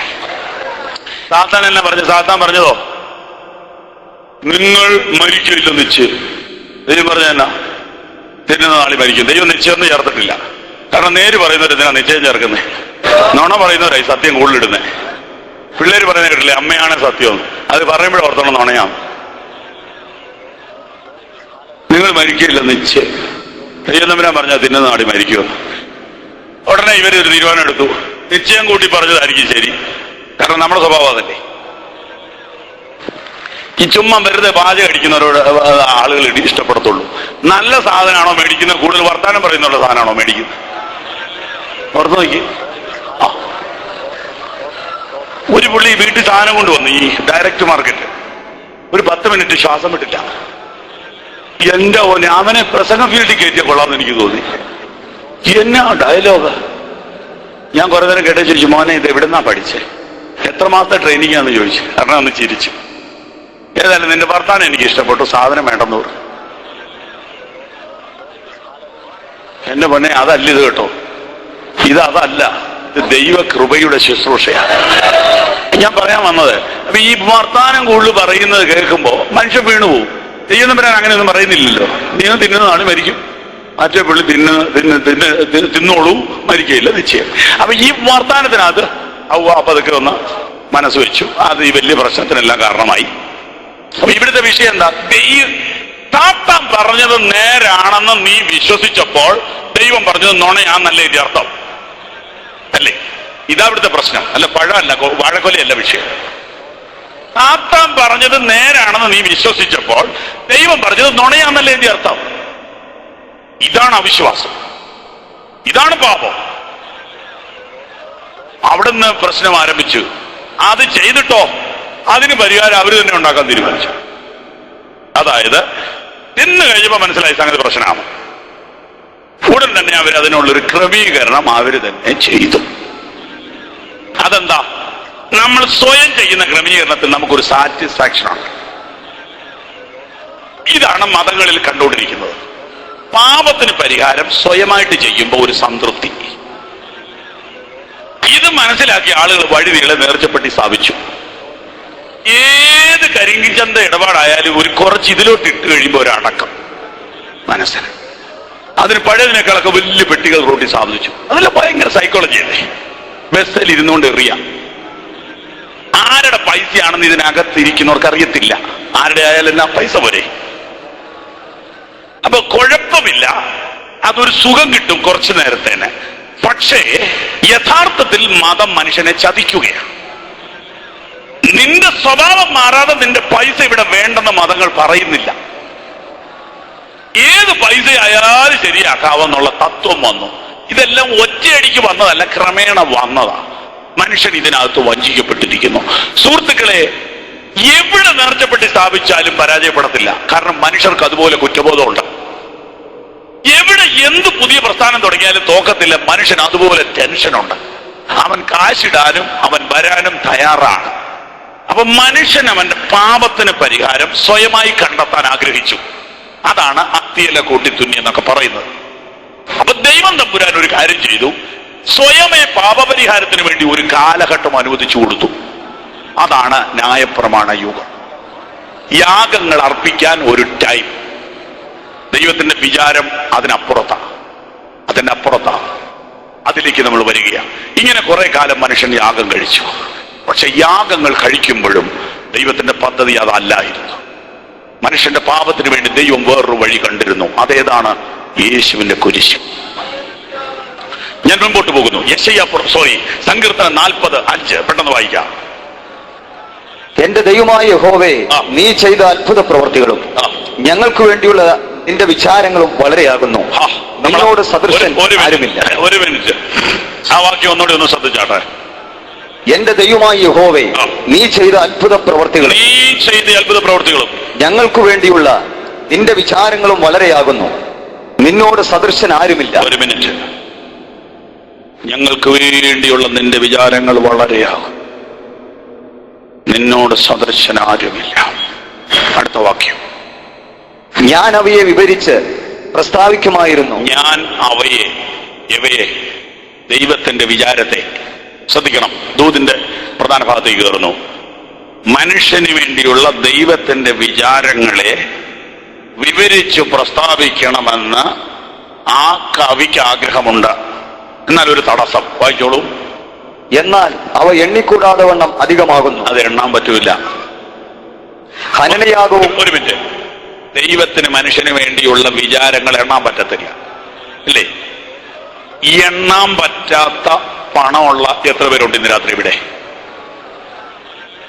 അവിടെ നിന്നുകൊണ്ട് മറ്റൊരു വാക്യം ഓർത്തേ, സംഖ്യയില്ലാത്ത ദാനം നിമിത്തം ദൈവത്തിന് സ്തോത്രം. അപ്പൊ ദൈവത്തിന്റെ ദാനങ്ങളെയും കരുതലുകളെയും എണ്ണാൻ മേലെന്ന് പറഞ്ഞാൽ അത് ഭൗതിക അല്ലെന്ന് വ്യക്തമായോ? കാരണം ഇന്ത്യയിലെ നമ്പർ 1 കോടീശ്വരൻ, നമ്പർ 2, നമ്പർ 3 ഇത് ആരാണെന്ന് പത്രത്തിൽ വന്നല്ലോ. അംബാനി, പ്രേംജി ഇവരൊക്കെയാണെന്ന് വന്നല്ലോ. അപ്പൊ എണ്ണാതെയാണോ അത് അറിഞ്ഞത്? എണ്ണിയതുകൊണ്ടല്ലേ ഫസ്റ്റ് സെക്കൻഡ് തീരുമാനിച്ചത്. അപ്പോ എണ്ണാൻ മേലാത്ത ധനമുള്ള ആരെങ്കിലും ഉണ്ടോ ഇന്ന് രാത്രി ഇവിടെ? അപ്പൊ ധനമല്ല ആ വാക്യത്തിലെ മീനിങ് എന്ന് പിടികിട്ടിയോ? ഞങ്ങൾക്ക് വേണ്ടിയുള്ള നിന്റെ വിചാരങ്ങൾ വളരെയാകുന്നു എന്ന് പറയുന്നത് ഭൗതിക അല്ല. ഭൗതികന്റെ പുറകെ വരുന്നുണ്ടെങ്കിലും അതല്ല വിഷയം. കാരണം എണ്ണാൻ മേലാത്തത് ആർക്കാ ഉള്ള? എല്ലാവർക്കും ഉണ്ട്. പക്ഷെ അത് എണ്ണാമല്ലോ. അപ്പൊ മനുഷ്യ ബുദ്ധിക്ക് കാൽക്കുലേറ്റ് ചെയ്യാൻ മേലാത്ത, കൗണ്ട് ചെയ്യാൻ പറ്റാത്ത ദൈവിക പദ്ധതി ഏതാ? ഞാൻ അവയെ വിവരിച്ച് പ്രസ്താവിക്കാമായിരുന്നു, എന്നാൽ അത് എണ്ണിക്കൂടാതെ വണ്ണം അധികമാകുന്നു. അടുത്ത വാക്യം. ഹനനയാകവും ഭോജനയാകവും നീ ഇച്ഛിച്ചില്ല. ഇവിടെയാണ് കണ്ണു തുറക്കേണ്ടത്. വചനത്തിനകത്തൂടെ പോകാം. ദൈവമേ, ഞങ്ങൾക്ക് വേണ്ടിയുള്ളതിന്റെ വിചാരങ്ങൾ എത്ര വലിയവ. അതിന്റെ കണ്ടിന്യൂവേഷൻ ആയിട്ട് പറയുന്നു, ഹനനയാകവും ഭോജനയാകവും നീ ഇച്ഛിച്ചില്ല. അപ്പൊ ദൈവത്തിന്റെ വിചാരം യാഗങ്ങളോട് ബന്ധപ്പെട്ടാണെന്ന് വരുന്നു. ശ്രദ്ധിച്ചാലും. അടുത്ത വാക്യം. നീ ചെവികളെ എനിക്ക് തുളച്ചിരിക്കുന്നു. ഇതെന്തുവാ? മനസ്സിലാക്കി തരാം. ഒരു കുറച്ച് പേജ് അങ്ങ് മറിച്ചാൽ മതി. എബ്രായർ 10:5. ആകയാൽ ലോകത്തിൽ വരുമ്പോൾ ഹനനയാകവും വഴിപാടും നീ ഇച്ഛിച്ചില്ല, എന്നാൽ ഒരു ശരീരം നീ എനിക്ക് ഒരുക്കിയിരിക്കുന്നു. ശ്രദ്ധിക്കണേ, സുവിശേഷ പ്രസംഗത്തിന്റെ കാമ്പും കൂമ്പും കാതലുമായ കാര്യമാണ് പറയാൻ പോണത്. ദൈവമേ, മനുഷ്യന് വേണ്ടിയുള്ളതിന്റെ വിചാരങ്ങൾ എത്ര വലിയത്! ഞാൻ അവയെ വിവരിച്ച് പ്രസ്താവിക്കാമായിരുന്നു, എന്നാൽ അത് എണ്ണിക്കൂടാതെ വണ്ണം അധികമാകുന്നു. ഹനനയാഗവും വഴിപാട് നീ ഇച്ഛിച്ചില്ല, നീ ചെവികളെ എനിക്ക് തുളച്ചിരിക്കുന്നു എന്ന് പഴയ നിയമത്തിൽ എഴുതിയ കാര്യം ഹീബ്രു നന്നായി അറിയാവുന്ന പൗലോസ് പുതിയ നിയമത്തിൽ എഴുതിയപ്പോൾ എഴുതി, ഒരു ശരീരം എനിക്ക് ഒരുക്കിയിരിക്കുന്നു. ഇനിയും ആവേശപരമായ ഒരു പ്രസംഗത്തിലൂടെ തെളിയിക്കാൻ പറ്റാത്ത നിത്യതയുടെ ഗൗരവമേറിയ വിഷയമാണ് സംസാരിക്കാൻ പോണത്. ഒരു ശരീരം എനിക്കൊരുക്കിയിരിക്കുന്നു. ഇതെന്തുവാ? ദൈവത്തിന് മനുഷ്യന് വേണ്ടിയുള്ള വിചാരം. ഏതാണ് ശരീരം? ശീലയിൽ പൊതിഞ്ഞ് കാലിത്തൊഴുത്തിൽ കിടത്തിയിരിക്കുന്ന ശരീരം. Price the Lord, price the Lord. ദൈവത്തിന് ശരീരമില്ല. യോഹന്നാൻ 4:24 ദൈവം ആത്മാവാകുന്നു. മനുഷ്യരാരും കാണാത്തവൻ, കാണാൻ കഴിയാത്തവൻ, അദൃശ്യൻ, അരൂപി. ഞാൻ ഹോരേബിൽ നിങ്ങൾക്ക് വെളിപ്പെട്ടപ്പോൾ നിങ്ങൾ രൂപം കണ്ടോ? ഇല്ല. ഇവിടെ ഇതാ നിത്യതയിലെ നിർണയം. ഒരു ശരീരം, പുത്രൻ തമ്പുരാൻ, തൃത്വത്തിൽ മൂന്നാമൻ, രണ്ടാമൻ, മനുഷ്യ ശരീരം, കൊതുക് കടിക്കുന്ന, വിയർക്കുന്ന, വിശക്കുന്ന, തളരുന്ന, ഉറക്കം വരുന്ന ഒരു ശരീരം യേശു എടുത്തു. യേശു എടുത്തു. മനസ്സിലായെങ്കിൽ പറയണം, ദൈവമേ നിന്റെ വിചാരങ്ങൾ എത്ര വലിയവാ. മനസ്സിലായെങ്കിൽ പറയണം, ദൈവമേ നിന്റെ വിചാരങ്ങൾ എത്ര വലിയവാ. ദൈവമേ നിന്റെ വിചാരങ്ങൾ എത്ര വലിയവാ. എന്തിനെടുത്തു? എന്തിനെടുത്തു? നീ കൊള്ളേണ്ട അടി മുഴുവൻ കൊള്ളുവാൻ ആ ശരീരം അവനെടുത്തു. ചമ്മട്ടി കൊണ്ടുള്ള വീശി വീശിയുള്ള അടി മുഴുവനും ഏറ്റെടുക്കുവാൻ ഇതാ ഒരു ശരീരം. ഓ ജീസസ്, ലോകത്തിന്റെ പാപം ചുമക്കുന്ന ദൈവത്തിന്റെ കുഞ്ഞാടിനെ തിരുവല്ല പട്ടണത്തിൽ ഒരിക്കൽ കൂടെ ഞങ്ങൾ ഉയർത്തുന്നു, ഞങ്ങൾ ഉയർത്തുന്നു, ഞങ്ങൾ ഉയർത്തുന്നു. രക്തം ജയം, രക്തം ജയം. വേലയെ സ്നേഹിക്കുന്നവർ, ആത്മാക്കളെ കുറിച്ച് ദൈവഭാരം തന്നവർ അന്യഭാഷയിൽ പ്രാർത്ഥിച്ചുകൊണ്ടിരുന്നു കൊള്ളുക. ദേശത്ത് ബാധിച്ചിരിക്കുന്ന പൈശാചിക ബാധയാൽ ബന്ധിക്കപ്പെട്ട കുടുംബങ്ങളുടെ കെട്ട് വചനത്താൽ കരിഞ്ഞ് മുറിഞ്ഞ് ജനം വിടുതൽ പ്രാപിക്കുന്നത് ആത്മാവിൽ കണ്ട് പ്രാർത്ഥിച്ചുകൊള്ളുക. ഓ റിമനവ ശവാനവ. രക്തം ജയം, രക്തം ജയം, രക്തം ജയം, രക്തം ജയം, രക്തം ജയം.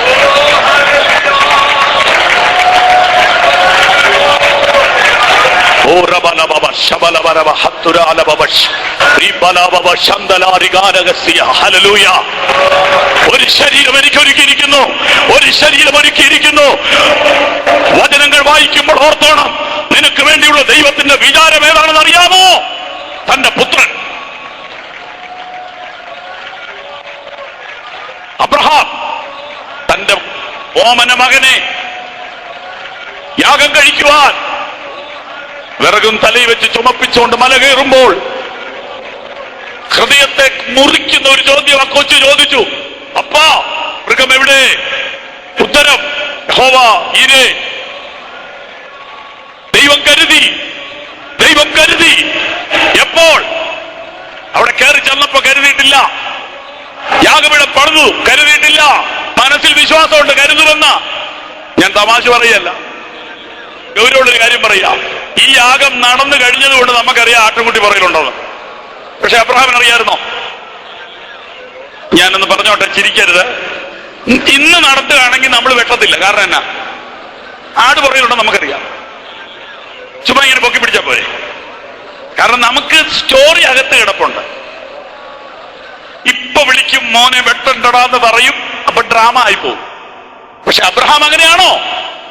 അബ്രഹാം ആടിനെ മനസ്സിൽ കണ്ടിട്ടില്ല. മകന്റെ തല മുറിഞ്ഞു മാറുന്നത് മനസ്സിൽ കണ്ടു. ഇന്ന് രാത്രി ഓർത്തുകൊള്ളുക, ദൈവത്തിന്റെ കരുതൽ വെളിപ്പെടുന്നത് ലാസ്റ്റ് മൂമെന്റിലായിരിക്കും. ദൈവത്തിന്റെ കരുതൽ വെളിപ്പെടുന്നത് കത്തി ഓങ്ങി കഴിഞ്ഞായിരിക്കും. ദൈവത്തിന്റെ കരുതൽ വെളിപ്പെടുന്നത് ലാസ്റ്റ് മൊമെന്റിലാ. നിന്റെ എല്ലാ പ്രതീക്ഷയും തീർന്നു കഴിഞ്ഞാണ്. നിന്റെ എല്ലാ പരിശ്രമങ്ങളുടെയും ഒടുവിൽ എല്ലാറ്റിന്റെയും ഒടുവിൽ എല്ലാ പ്രതീക്ഷകളും തീർന്നു കഴിയുമ്പോൾ ഒരാട്ടിൻകുട്ടിയുടെ കരച്ചിൽ പുറകിൽ കേൾക്കാം. ദൂതടയ്ക്ക് വേണ്ടി ഇടയ്ക്ക് പരിശുദ്ധാത്മാവ് പറയുന്നതൊക്കെ പറഞ്ഞേക്കാം. പ്രതീക്ഷ തീർന്നെന്നല്ലേ പറയുന്നേ? പ്രതീക്ഷ തീർന്നിട്ടില്ല. ആ ലാസ്റ്റ് മൂമെന്റിൽ നീ പുറകോട്ട് നോക്കുമ്പോൾ ദൈവത്തിന്റെ കരുതൽ നിന്റെ വീടിന്റെ പുറകിൽ ഉണ്ടായിരിക്കും, നിന്റെ കട്ടിലിന്റെ അടിയിൽ ഉണ്ടായിരിക്കും, നിന്റെ വീടിന് ചേർന്നുണ്ടായിരിക്കും, നിന്റെ ഓഫീസിന് ചേർന്നുണ്ടായിരിക്കും. ദൈവത്തിന്റെ കരുതൽ അത് ലാസ്റ്റ് മൂമെന്റിലായിരിക്കും വെളിപ്പെടുന്നത്. രക്തം ചെയ്യും. അബ്രഹാമേ, നിന്റെ മകന് വേണ്ടി ഈ കിടക്കുന്ന ആട്ടിൻകുട്ടി ഉണ്ടല്ലോ, അത് നിന്റെ മകന് വേണ്ടി മാത്രമല്ല, ലോകം മുഴുവനുമുള്ള മാനവ കുടുംബത്തിന് വേണ്ടി ഞാൻ കരുതാൻ പോകുന്ന ആട്ടിൻകുട്ടിയുടെ നിഴലാണ്. ഒരു ശരീരം ഒരുക്കിയിരിക്കുന്നു. വചനത്തിന്റെ പ്രധാന ഭാഗത്തേക്ക് വന്നേ ഉള്ളൂ. ഇനി ഈ വാക്യങ്ങളെല്ലാം വീണ്ടും വായിപ്പിക്കേണ്ടതാ. ബൈബിൾ ക്ലാസ് ആണെങ്കിലും ഇത് ക്ലിയർ ആകത്തുള്ളൂ. സുവിശേഷത്തിന്റെ മർമ്മം എന്റെ പ്രിയപ്പെട്ടവരെ അറിയണം. ഞങ്ങൾ ഈ പാട്ടല്ല, ഈ സൂത്രം എല്ലാം കൊണ്ടെന്ന് വെച്ച് പാടുന്ന എന്തിനാണെന്നറിയോ? ഇത് പറയാൻ വേണ്ടി, അല്ലാതെ ഇത് പാടാനല്ല. ഇത് സംഗതി മനസ്സിലാക്കണം. ഞങ്ങൾ ഈ സംഗതി എല്ലാം തട്ടിക്കൂട്ടിയത് ഈ ഒരു മെസ്സേജ് പറയാൻ വേണ്ടിയാ. മനുഷ്യനൊന്ന് നിൽക്കാൻ വേണ്ടിയാ ഇതൊക്കെ വെച്ചിരിക്കുന്നത്. പ്രധാനപ്പെട്ട കാര്യം കേട്ടോണം. ദൈവത്തിന് നിന്നെ കുറിച്ചുള്ള വിചാരം വലുതാണ്. ദൈവത്തിന് നിന്നെ കുറിച്ചുള്ള വിചാരം കാൽവറിയിലേക്ക് നോക്കുക. എന്റെ മോനെ, 1000 മൈക്കുകൾ ഒരുമിച്ച് കെട്ടി പറയണം. മനുഷ്യന് വേണ്ടിയുള്ള ദൈവത്തിന്റെ വിചാരം കാണണമോ? കാനായിലെ കല്യാണം വീട്ടിൽ പോവുക? നോ. 5,000 ആക്കിയെടുത്ത് പോവുക? അല്ല. പിന്നെ എവിടെ പോകണം? കാൽവറി. ദൈവത്തിന് മനുഷ്യന് വേണ്ടിയുള്ള വിചാരം കാണണമോ? കാൽവറിയിലേക്ക് നോക്കുക. വാക്യം അറിയാവുന്നവരുടെ അകത്ത് ഇപ്പൊ കുറെ വാക്യം കയറി വരുന്നുണ്ട്. ഏതാ വാക്യം? സ്വന്തം പുത്രനെ ആദരിക്കാതെ നമുക്കെല്ലാവർക്കും വേണ്ടി ഏൽപ്പിച്ചു തന്നവൻ അവനോടുകൂടെ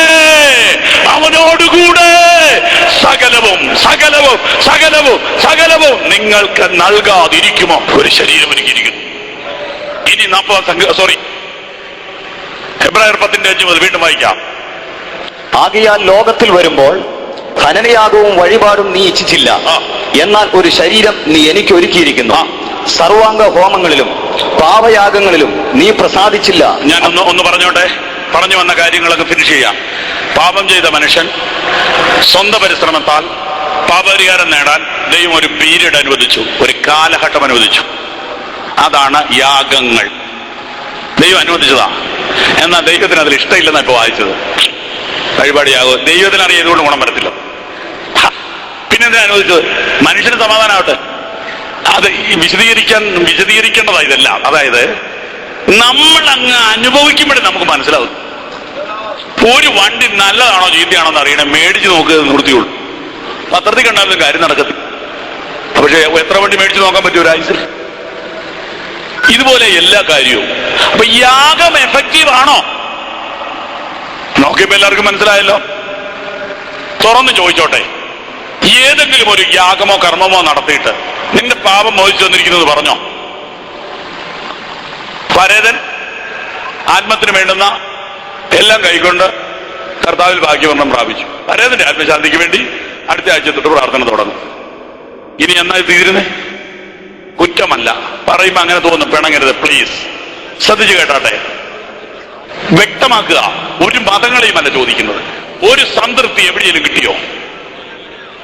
മരണം വരെ കർമ്മം ചെയ്തു, പാപപരിഹാരത്തെ കുറിച്ച് ബോധ്യം വന്നോ? വരികയില്ല. കാരണം മുഴുവനും ഒരുപോലെ തെറ്റാതെ ചെയ്യാൻ ആർക്കും പറ്റത്തില്ല. മനുഷ്യനെ കൊണ്ട് ദൈവത്തെ പ്രസാദിപ്പിക്കാൻ കഴിയില്ല. വഴിപാട് യാഗവും നീ ഇച്ഛിച്ചില്ല. വായിച്ചോളൂ.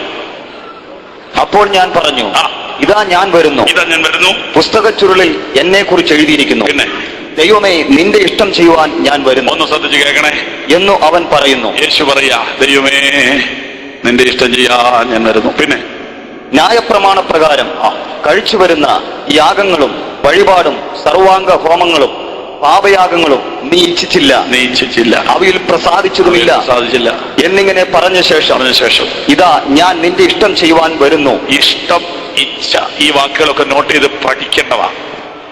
ദൈവത്തിന് ഈ യാഗങ്ങളൊന്നും ഇഷ്ടപ്പെട്ടില്ല, ഒന്നും ഇഷ്ടപ്പെട്ടില്ല. അപ്പൊ യേശു പറഞ്ഞു നിന്റെ ഇഷ്ടം ഞാൻ ചെയ്യാം. മനസ്സിലാവുന്നുണ്ടോ? കാളെ കൊന്നു, പ്രാവിനെ കൊന്നു, കോഴിയെ കൊന്നു, അല്ലെങ്കിൽ പ്രാവിനെ കൊന്നു. ദൈവം പറഞ്ഞു നീ ഇഷ്ടമില്ല. പുത്രൻ പറഞ്ഞു നിനക്ക് ഇഷ്ടമുള്ള യാഗം ഞാൻ അർപ്പിക്കാം. എന്റെ ദൈവമേ നിന്റെ ഇഷ്ടം ചെയ്യാൻ ഞാൻ വരുന്നു. എന്റെ ദൈവമേ നിന്റെ ഇഷ്ടം ചെയ്യാൻ ഞാൻ വരുന്നു. എന്റെ ദൈവമേ നിന്റെ ഇഷ്ടം ചെയ്യാൻ ഞാൻ വരുന്നു. ദൈവത്തിന്റെ ഇഷ്ടം ചെയ്യാൻ ദൈവപുത്രൻ ഭൂമിയിലേക്ക് വന്നു. എന്നിട്ട് വായിച്ചേ, നിന്റെ ഇഷ്ടം ചെയ്യുവാൻ വരുന്നു എന്ന് പറഞ്ഞുകൊണ്ട് അവൻ രണ്ടാമത്തതിനെ സ്ഥാപിപ്പാൻ, പഴയ നിയമം സ്ഥാപിക്കാൻ ഒന്നാമത്തതിനെ നീക്കിക്കളയുന്നു. പഴയത് നീക്കി പുതിയത് സ്ഥാപിച്ചു. യാഗങ്ങളും പെരുന്നാളുകളും വഴിപാടും ഒക്കെ ഉണ്ട്, പക്ഷെ നീക്കി. എപ്പോ? ക്രൂശിൽ. ആര്? യേശു. എന്ത് സ്ഥാപിച്ചു? വിശ്വാസമുള്ള രക്ഷ സ്ഥാപിച്ചു. ആർക്കും എവിടെയും എപ്പോൾ? എപ്പോഴും. അടുത്ത വാക്യം, ആ ഇഷ്ടത്തിൽ അവിടെയാണ് വാക്യം. അതാണ് അതിന്റെ പോയിന്റ്. ആ ഇഷ്ടത്തിൽ യേശുക്രിസ്തു ഒരിക്കലായി കഴിച്ച ശരീരയാഗത്താൽ നാം വിശുദ്ധീകരിക്കപ്പെട്ടിരിക്കുന്നു. ആ ഇഷ്ടത്തിൽ. ഏതിഷ്ടം? അതാ വിഷയം. വായിച്ചോളൂ, യെശയ്യാവ് 53:10. എന്നാൽ അവനെ തകർത്തു കളവാൻ യഹോവയ്ക്ക് ഇഷ്ടം തോന്നി. മതി, പ്രസംഗം നിർത്തുക. ആ ഇഷ്ടം വീട്ടിൽ പോയി ഒന്നും ധ്യാനിക്കേണ്ടി വരും. സക്കായി മരത്തെ നിറങ്ങിയ കഥയല്ല ഈ പറയുന്നത്. ബൈബിളിന്റെ മൊത്തം സന്ദേശമായി പറയുന്നത്, നിത്യതയുടെ നിർണയങ്ങളായി പറയുന്നത്. ആ ഇഷ്ടത്തിൽ. ഏതിഷ്ടം? ദൈവത്തിന്റെ തിരുവിഷ്ടം. മനുഷ്യന് വേണ്ടിയുള്ള ദൈവത്തിന്റെ വിചാരം. യെശയ്യാവ് 53:10. അവനെ തകർത്ത് കളവാൻ യഹോവയ്ക്ക് ഇഷ്ടം തോന്നി. യേശുവിനെ കുരിശിച്ചത് പീലാത്തോസ് അല്ല. യേശുവിനെ കുരിശിച്ചത് യഹൂദ സൈന്യമല്ല, പട്ടാളക്കാരല്ല. അയ്യോ എന്റെ വാക്കുകളിലെ പോരായ്മ ദൈവം നിങ്ങൾക്ക് നികത്തി തരട്ടെ. ഞാൻ പറഞ്ഞു വരുമ്പോൾ നിങ്ങൾക്ക് മനസ്സിലാകാതെ പോകുന്നെങ്കിൽ പരിശുദ്ധാത്മാവ് അത് ബോധ്യപ്പെടുത്തി തരട്ടെ. സ്വോത്രം. അവനെ തകർത്ത് കളവാൻ യഹോവയ്ക്ക് ഇഷ്ടം തോന്നി. പാഷൻ ഓഫ് ദ ക്രൈസ്റ്റ് കണ്ടോണ്ടിരിക്കുമ്പോൾ യേശുവിനെ അടിച്ചവരോട് നമുക്ക് പിണക്ക് തോന്നും, യഹൂദന്മാരോട് വിരോധം തോന്നും, പീലാത്തോസിനോട് അറപ്പ് തോന്നും, പീലാത്തോസിനെ ഭയങ്കരമായിട്ട് നമുക്കങ്ങോട്ട് ദേഷ്യം വരും. എന്നാൽ നിങ്ങൾ ദയവ് ചെയ്ത് ബൈബിൾ സത്യം ഉള്ള പോലെ ഒന്ന് അറിയണം. പീലാത്തോസ് ഒക്കെ ഈ നാടകത്തിലെ ഒരു അഭിനേതാവെന്നേ ഉള്ളൂ. ബൈബിളിന്റെ വാക്യം കേട്ടോ, അവനെ തകർത്ത് കളവാൻ യഹോവയ്ക്ക് ഇഷ്ടം തോന്നി. അടുത്ത വാക്യം, അവനെ തകർത്തു കളവാൻ യഹോവയ്ക്ക് ഇഷ്ടം തോന്നി. അവന് കഷ്ടം വരുത്തി. യേശുവിന്റെ മുഖത്തെ രോമം പറിക്കുമ്പോൾ, പുറം അടിച്ചു കീറുമ്പോൾ, ചങ്കിലേക്ക് കുന്തം കുത്തി ഇറക്കുമ്പോ ചെയ്തവരോടല്ലേ നിങ്ങൾക്ക് വിരോധം? എന്നാൽ ബൈബിൾ മർമ്മം അറിയണമെങ്കിൽ അവിടെ തിരിച്ചൂടെ പുറകോട്ട് പോകണം. അവന് കഷ്ടം വരുത്തി. അവന് കഷ്ടം വരുത്തി. നിങ്ങളുടെ വിചാരങ്ങളല്ല എന്റെ വിചാരങ്ങൾ, നിങ്ങളുടെ വഴികളല്ല എന്റെ വഴികൾ. പിടികിട്ടുന്നുണ്ടോ? അവനെ തകർത്തുകളവാൻ യഹോവയ്ക്ക് ഇഷ്ടം തോന്നി. അവന് കഷ്ടം വരുത്തി. അടുത്ത പ്രയോഗം വായിച്ചാട്ടെ. അവന്റെ പ്രാണൻ, യേശുവിന്റെ പ്രാണൻ ഒരു അകൃത്യയാഗമായി തീർന്നിട്ട് യാഗമാകണം. മനുഷ്യ, നിനക്ക് വേണ്ടി ദൈവം തമ്പുരാൻ ഒരു യാഗം നടത്തി. അത് തന്റെ പുത്രനെ തന്നെയാണ്. അവനിൽ വിശ്വസിക്കുന്നവന് അവന്റെ രക്തം മൂലം പാപമോചനമുണ്ട്. ഈ സത്യം ദൈവം നമുക്ക് വെളിപ്പെടുത്തി തന്നതിനാൽ നമ്മുടെ കരങ്ങൾ ഉയർത്തി സ്തോത്രം ചെയ്താണ്. അവനെ തകർത്തളവാൻ യഹോവയ്ക്ക് ഇഷ്ടം തോന്നും. അവനെ കഷ്ടം വരുത്തി അവന്റെ പ്രാണനൊരു അകൃത്യയാഗമായി തീരണം. നമ്മൾ വായിച്ച വചനം ഞാനൊന്ന് വിശദീകരിച്ചിട്ട് പ്രാർത്ഥിക്കാൻ പോവുക. നിങ്ങളുടെ വിചാരങ്ങളല്ല എന്റെ വിചാരങ്ങൾ, നിങ്ങളുടെ വഴികളല്ല എന്റെ വഴികൾ. ആകാശം ഭൂമിക്ക് മീതെ ഉയർന്നിരിക്കുന്ന പോലെ എന്റെ വഴികൾ നിങ്ങളുടെ വഴികളിലും എന്റെ വിചാരം നിങ്ങളുടെ വിചാരങ്ങളും ഉന്നതമാണ് എന്ന് പറഞ്ഞാൽ ദൈവത്തെ പ്രസാദിപ്പിക്കാനും പാപമോചനം പ്രാപിക്കാനും നിത്യത പ്രാപിക്കാനും നിങ്ങൾക്കൊരു വഴിയുണ്ട്, നിങ്ങൾക്കൊരു വിചാരമുണ്ട്. എന്നാൽ അതല്ല ദൈവത്തിന്റെ വഴി, അതല്ല ദൈവത്തിന്റെ വിചാരം. അവനെ തകർത്ത് കളവാൻ യഹോവയ്ക്ക് ഇഷ്ടം തോന്നി. ദൈവപുത്രനെ തകർത്തിട്ട് നിത്യതയ്ക്ക് ഒരു വഴി തുറക്കുക എന്നുള്ളത് ദൈവത്തിന്റെ പ്ലാനാണ്. ഇത് തിരിച്ചറിഞ്ഞ് ഏറ്റെടുക്കുന്നവൻ ഭാഗ്യമുള്ളവൻ. കണ്ണുകളടയ്ക്കാം. തിരുവല്ല പട്ടണത്തിൽ നടന്നുകൊണ്ടിരിക്കുന്ന ഈ സുവിശേഷ യോഗത്തിൽ എന്താണ് ദൈവത്തിന് മനുഷ്യനെ കുറിച്ചുള്ള വിചാരമെന്ന് മനസ്സിലാകാത്ത ആരും ഉണ്ടാകരുത്, ഒരാൾ പോലും ഉണ്ടാകരുത്. നിങ്ങൾ കിടക്കാൻ വീടില്ലാതെ ഈ കടയുടെ തിണ്ണയിൽ കിടക്കുന്ന വ്യക്തിയാണോ? നിങ്ങൾ ഇവിടെയുള്ള ആശുപത്രിയിൽ രോഗനിമിത്തം വന്ന ആളാണോ? നിങ്ങൾ ഈ റോഡിലൂടെ കടഭാര നിമിത്തം കരഞ്ഞുകൊണ്ട് നടക്കുന്ന വ്യക്തിയാണോ? പാപഭാരം ചുമന്നുകൊണ്ട് ശവക്കല്ലറകൾ തോറും നടക്കുന്ന വ്യക്തിയാണോ? മദ്യം മയക്കുമരുന്ന് മാറി മാറി കഴിച്ച് ജീവിതത്തിന്റെ അർത്ഥം അറിയാതെ കുഴഞ്ഞിരിക്കുന്ന ആളാണോ? കുടുംബത്തെക്കുറിച്ചും കുഞ്ഞുങ്ങളെക്കുറിച്ചുമുള്ള ഭാരം നിമിത്തം തകർന്ന വ്യക്തിയാണോ ഇന്ന് രാത്രി നിങ്ങൾ? ഞങ്ങൾ ഈ യോഗം പരസ്യ സ്ഥലത്ത് വെച്ചത് ഇവിടെയുള്ള ദൈവമക്കളെ കേൾപ്പിക്കാനല്ല. ഈ പട്ടണത്തിൽ ഞങ്ങൾക്ക് ഉത്തരവാദിത്വമുണ്ട്. ഞങ്ങൾ താമസിക്കുന്ന ഈ പട്ടണത്തെക്കുറിച്ച് ഞങ്ങൾക്കൊരു വേദനയുണ്ട്. ഞങ്ങൾ ഈ പട്ടണത്തിൽ താമസിക്കുന്ന ഇവിടുത്തെ പച്ചക്കറിയും മീനും മേടിക്കാനല്ല, ഇവിടെയുള്ള ആത്മാക്കളെ കുറിച്ച് ഞങ്ങൾക്കൊരു ഭാരമുണ്ട്. നിങ്ങൾ അറിയുന്നില്ല, രാത്രിയും പകലും ഇവിടെയുള്ള വീടുകൾക്ക് വേണ്ടി പ്രാർത്ഥിക്കുന്നുണ്ട്, ഇവിടെയുള്ള മുഴുവൻ ബിസിനസ്സുകാർക്ക് വേണ്ടി പ്രാർത്ഥിക്കുന്നുണ്ട്. നിങ്ങളുടെ ആത്മാക്കളുടെ രക്ഷയ്ക്ക് വേണ്ടിയാണ് ഈ യോഗം വെച്ചത്. ദൈവത്തിന് നിങ്ങളെ കുറിച്ച് വിചാരമുണ്ട്, ദൈവത്തിനൊരു വഴിയുണ്ട്, അത് നിങ്ങൾ അറിയണം. അതേതാണ്? തന്റെ പുത്രനെ കാൽവറിയിൽ തകർത്തുകൊണ്ട് മനുഷ്യന് വേണ്ടി ദൈവം ഒരുക്കിയ രക്ഷ. ഇത് വിശ്വസിച്ച് സ്വന്തമാക്കണം, അനുസരിച്ച് ജീവിക്കണം. സമർപ്പിക്കുന്നവർ ഈ സമയം മനസ്സേകാഗ്രമാക്കി പ്രാർത്ഥിച്ചിട്ട് ഈ പന്തൽ നിൽക്കുന്ന ഭൂരിഭാഗം പേര് തീരുമാനം എടുത്തവരാ. എന്നാൽ ഇന്ന് രാത്രി ഞാൻ എന്നെ കർത്താവിന് വേണ്ടി സമർപ്പിക്കുന്നു.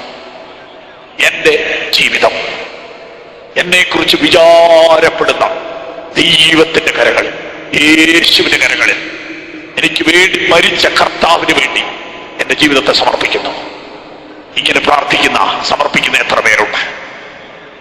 നിങ്ങൾ ഇങ്ങനെ പ്രാർത്ഥിച്ചാട്ടെ. ഇതൊരു വലിയ ക്രൗഡാണ്, എനിക്കെല്ലാവരെയും കാണാൻ പറ്റത്തില്ല, പക്ഷെ ദൈവത്തിന് നിങ്ങളെ കാണാം. കർത്താവിന് നിങ്ങളെ തൊടാൻ ഒരു ബുദ്ധിമുട്ടില്ല. ഞങ്ങൾക്ക് എല്ലാവരെയും തൊടാൻ പറ്റത്തില്ല. ദൈവപുത്രന്റെ കൈ വീര്യം പ്രവർത്തിക്കുന്നു, അവന്റെ കൈ ഉയർന്നിരിക്കുന്നു. അവൻ ഇന്ന് രാത്രി നിന്റെ ശിരസിൽ തൊടാൻ വിഷമയില്ല, നിന്റെ ശരീരത്തിൽ തൊടാൻ വിഷമയില്ല.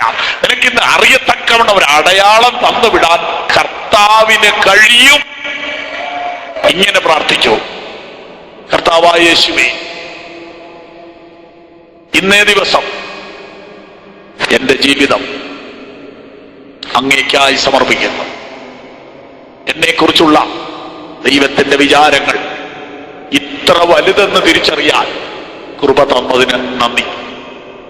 എന്റെ പാപവും എന്റെ ശാപവും വഹിച്ചുകൊണ്ട് യേശു എനിക്ക് പകരമായി കുരിശിൽ മരിച്ചത് ഞാൻ ഇന്ന് രാത്രി അംഗീകരിക്കുന്നു. യേശുവിനെ എന്റെ കർത്താവായി, എന്റെ രക്ഷകരും നാഥനുമായി ഞാൻ ഇന്ന് രാത്രി സ്വീകരിക്കുന്നു. ഇന്നു മുതൽ എന്റെ ജീവിതം യേശുവിനായി സമർപ്പിക്കുന്നു.